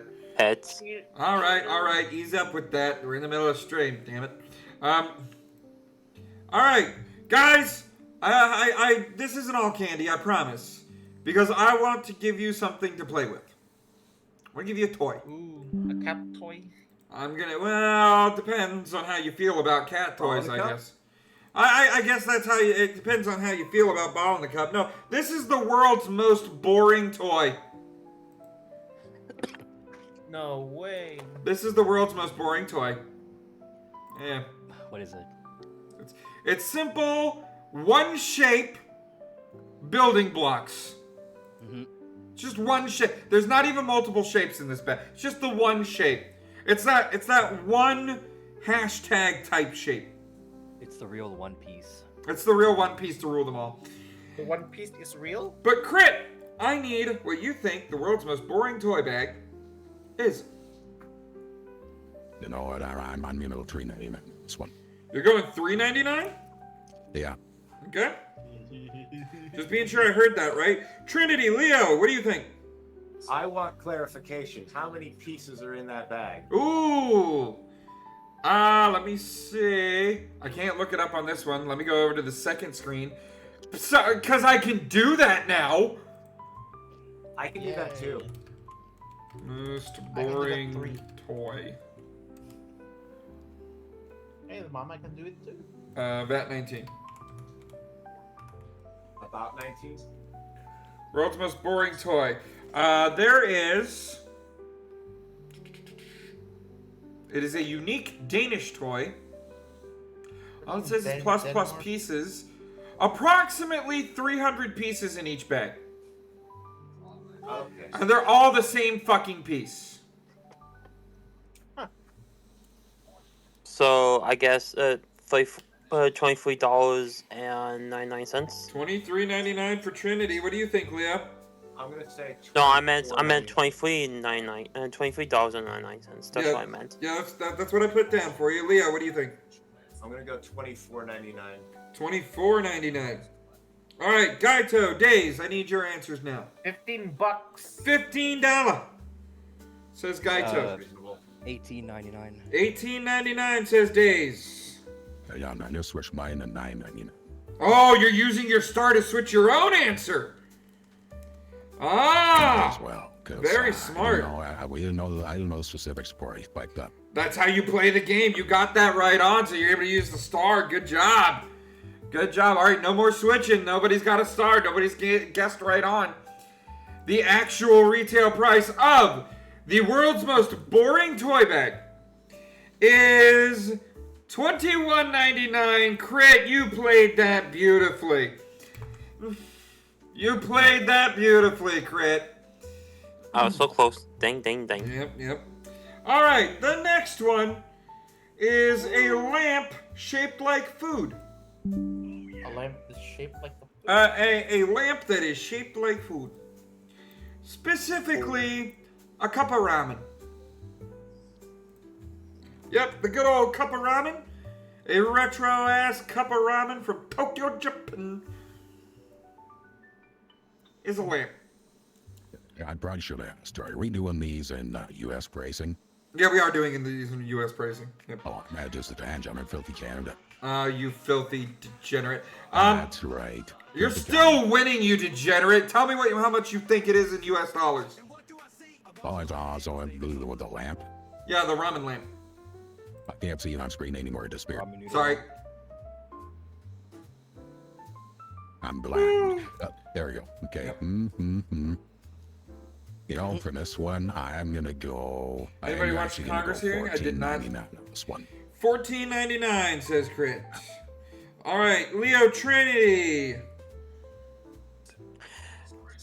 I would say six. I would just say $7, but it'll be like $6.99. $6.99. He's catching on to the 99-cent thing.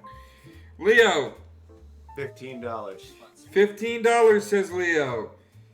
All right, Guy Tour Days. You've heard the price. $15.99. $15.99 over Cotton Leo. Days, what do you think? $17.99. $17.99. You think they all overbid?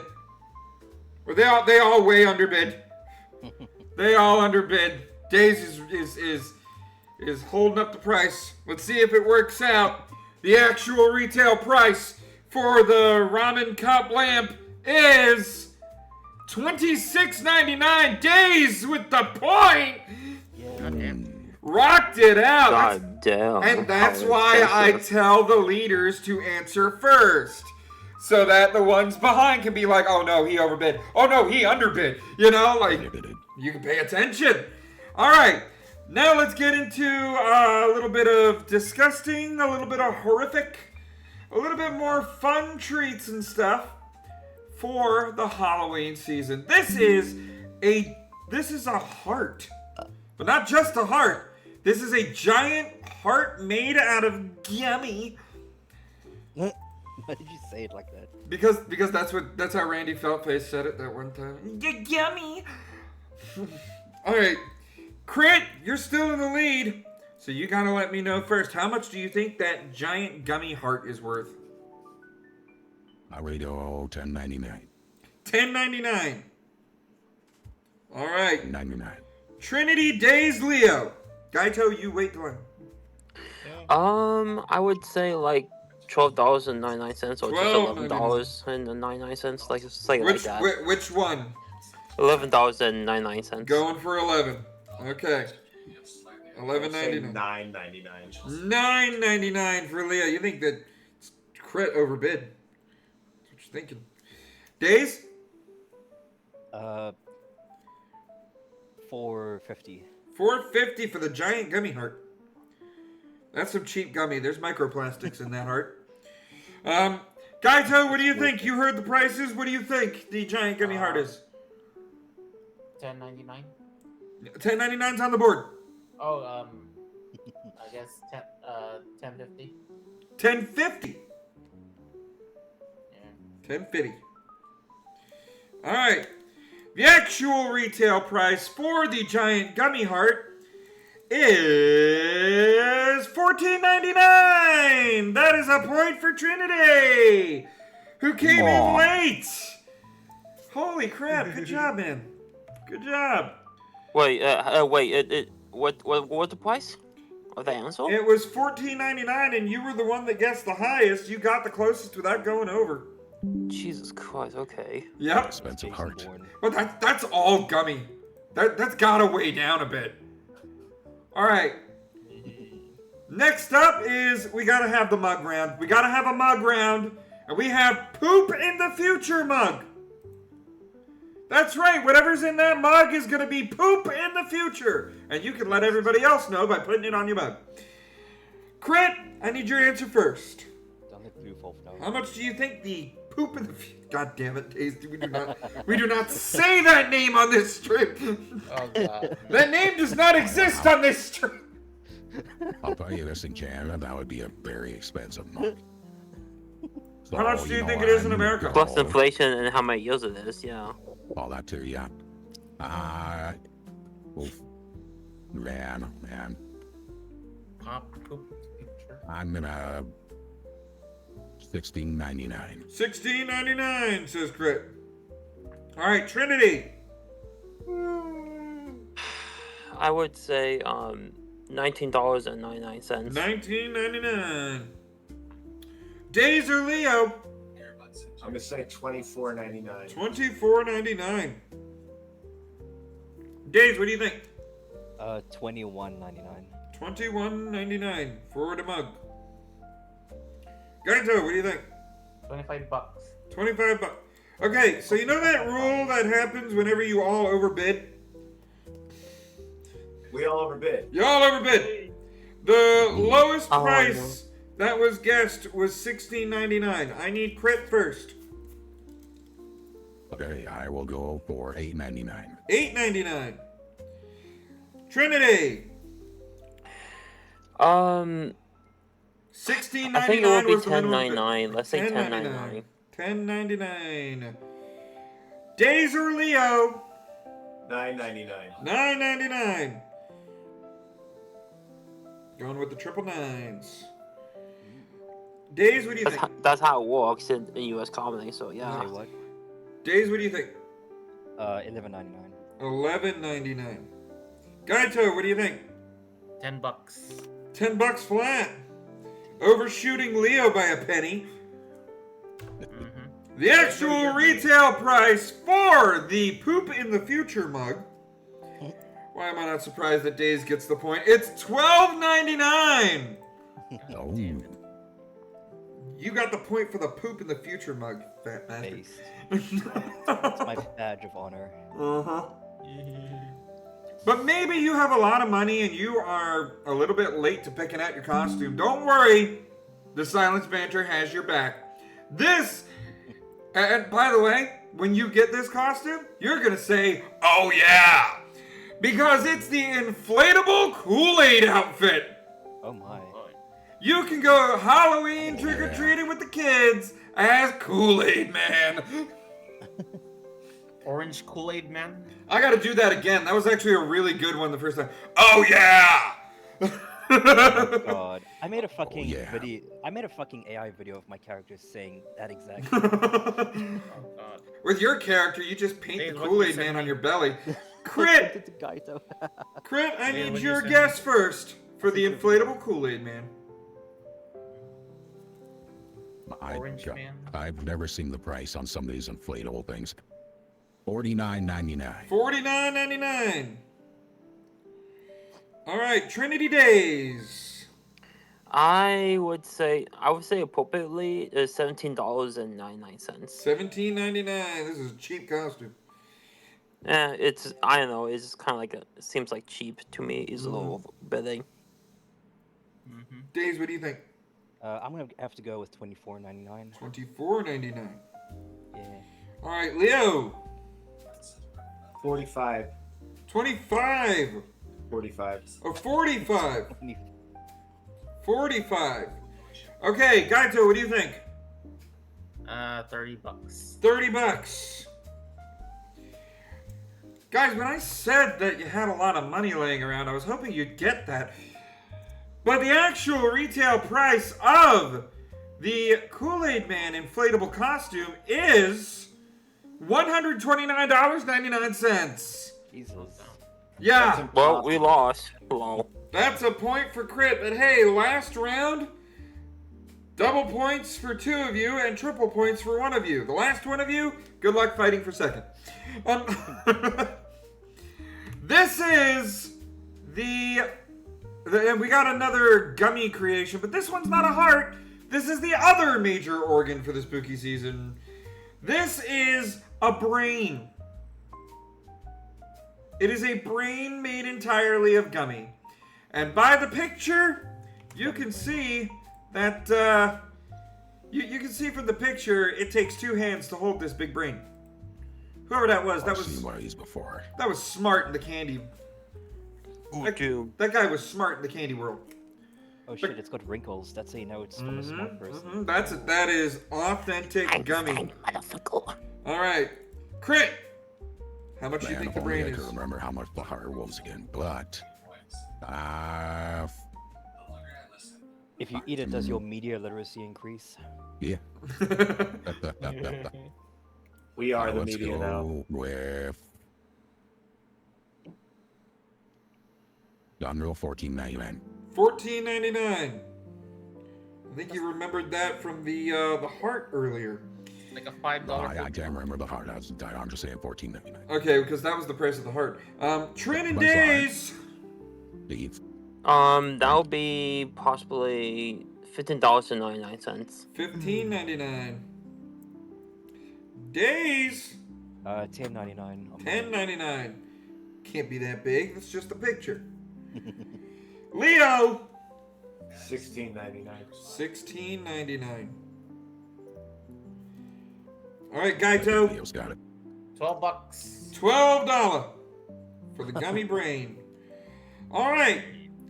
And the actual retail price for the gummy brain is $29.99. Holy shit. That's 3 points for Leo. And we have 2 tiebreakers and 1 round. Give me Leo and Crit, and give me Trinity and Days. We got a double tiebreaker round going on for this show. So, for the tiebreaker round, gentlemen, so you know what the tiebreaker round is, I will be sending in the chat a small piece of the image, and you have to tell me how much that is. Trinity, you are challenging Days in this one. Crit, you are challenging Leo in this one for your positions. Ooh. So do pay attention to what the other says if the other guesses first. Or maybe you want to guess first and throw the other one off. This is the mind game round. And here is your item.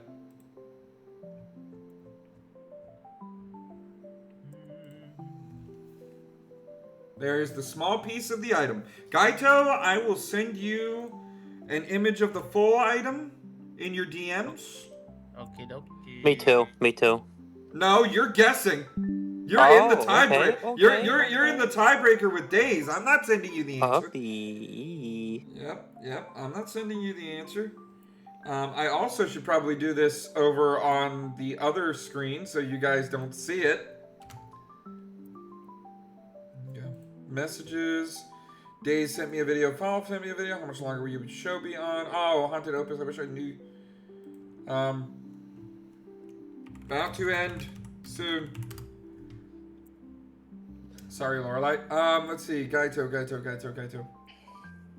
Lorelai? What did Lorelai say? She was like, "I'll be hopping in soon. How much longer will your show be on?" I'm like, "Yeah, we're ending in She's like playing. 3 She's playing minutes." Phasmophobia right now. Of course she is. Yeah. Of course she is. Let's see. Where the fuck is Gaito? We don't direct message enough. Gaito. Yeah, we live It's supposed to be a spooky thing. You guys think it's a spooky thing happening right there? When or is this supposed to be a spooky thing? Like, is that part of the... I don't know. Is it?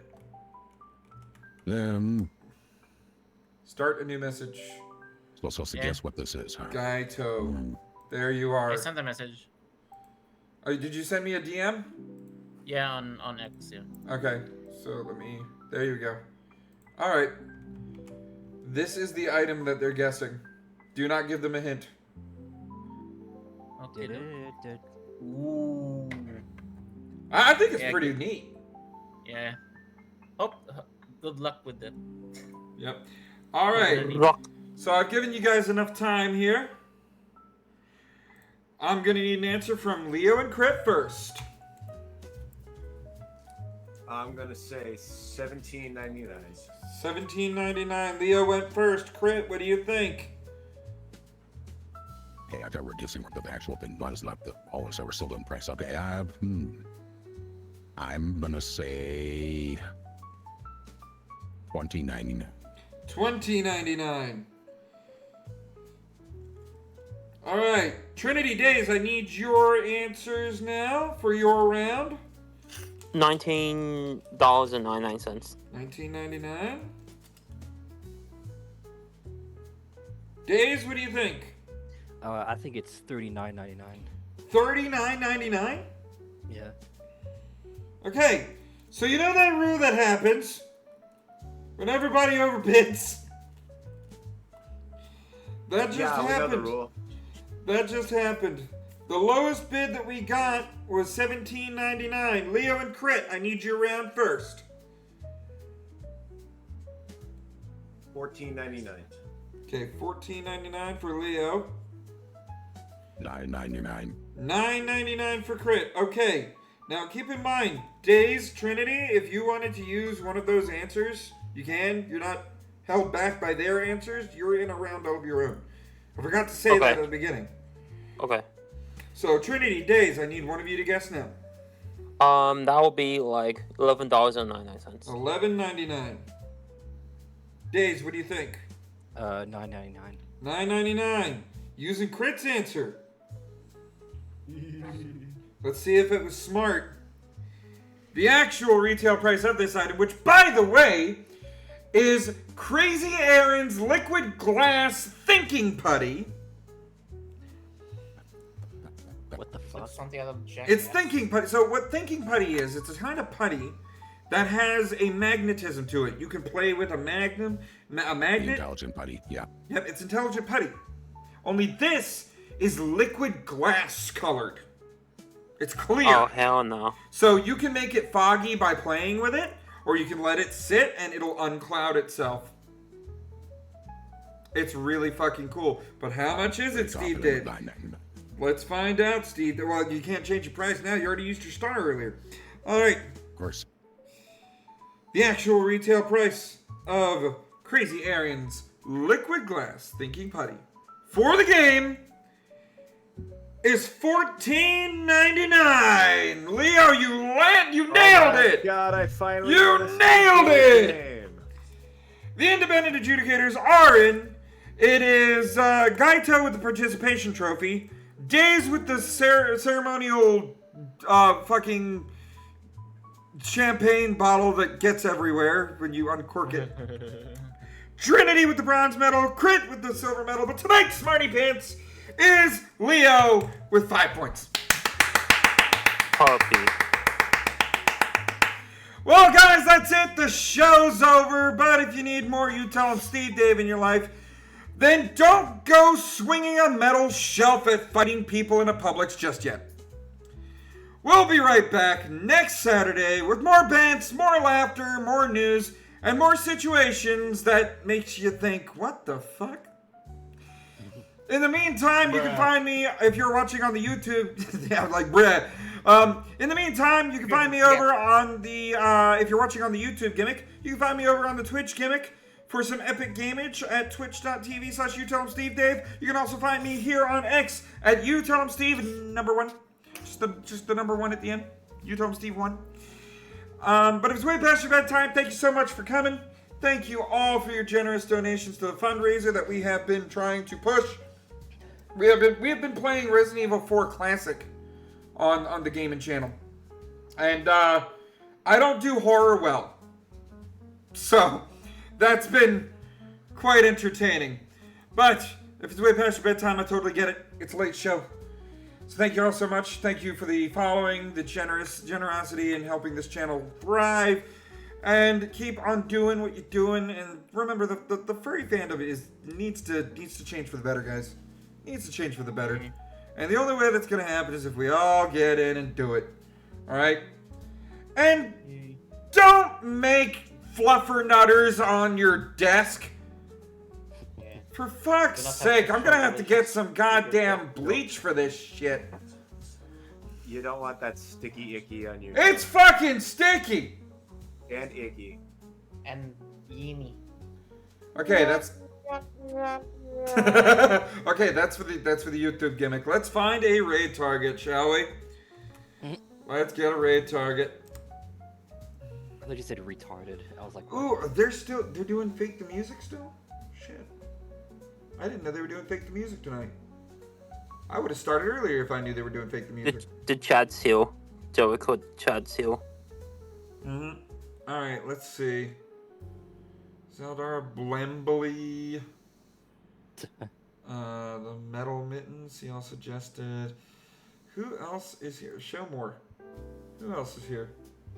Neon Sock Media is doing art. You know what? Neon Sock Media is fun. We're gonna raid out to them. Neon Socks. Yep, Neon Sock Media. My beloved. They're good friends of the channel, I suppose. Let's unpin this message. There we go. All right, we're raiding out. Robot, get that raid of Brotherhood. We need that raid of Brotherhood music. We don't need that. We don't need to be raiding with this fucking piano in the background the way it is. You know what? Dumb Pakistan National Anthem. We'll raid out. We'll raid out to that. Thank you all so much for watching. Thank you for making this show what it is. And we're going to keep on going. I'll see you next week. And don't ask why blood's coming out of that drawer. You just don't want to know. You don't want to know, kids. It's from a lift.